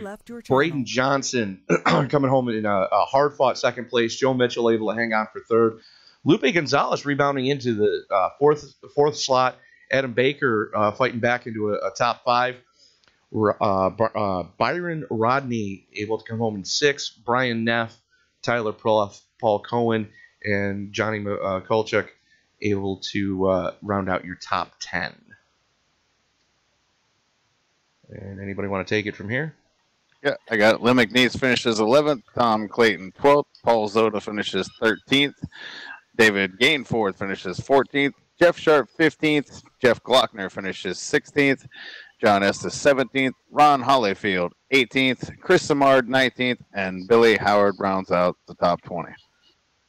Ryan Gemmel finishes 21st, 5 laps down. Andrew Melvin 22nd, 6 laps down. And then everyone else that finished behind. Ronald Henry 23rd. Jay Dubuque 24th. Travis Wall 25th. Jay Felton 26th. Aaron Maroney Jr. in 27th. And Shane Papala in 28th. All having issues on the racetrack and not able to finish the race. We would be remiss right now if we didn't mention the elephant in the room that Travis Wall, having the connection issues. Who knows how this race would have turned out had he not had that happen? Yeah, it was odd with him coming out of the pits and just randomly stopped, and all of a sudden he disappeared. So we probably won't know what happened until next weekend if we have an opportunity to talk with him next weekend. It'd be interesting. It's going to definitely be interesting to see how that plays out. But you have been watching a presentation of the Portside Land Rover Discovery SOMO Cup Series. We will see you next Thursday from the shortest track on the schedule, Martinsville. Don't forget to like, subscribe, and share. And Scotty, beam us up. Appreciate it, man. Thanks for letting me be a part of this race and join in here with you and Tyler tonight again this week covering for Sam. And I know Sam will be back next week, but hopefully I'll be able to stick around and call some races with you guys. Well, looking forward to working with you tomorrow night, Scott. Yeah, I'll be there.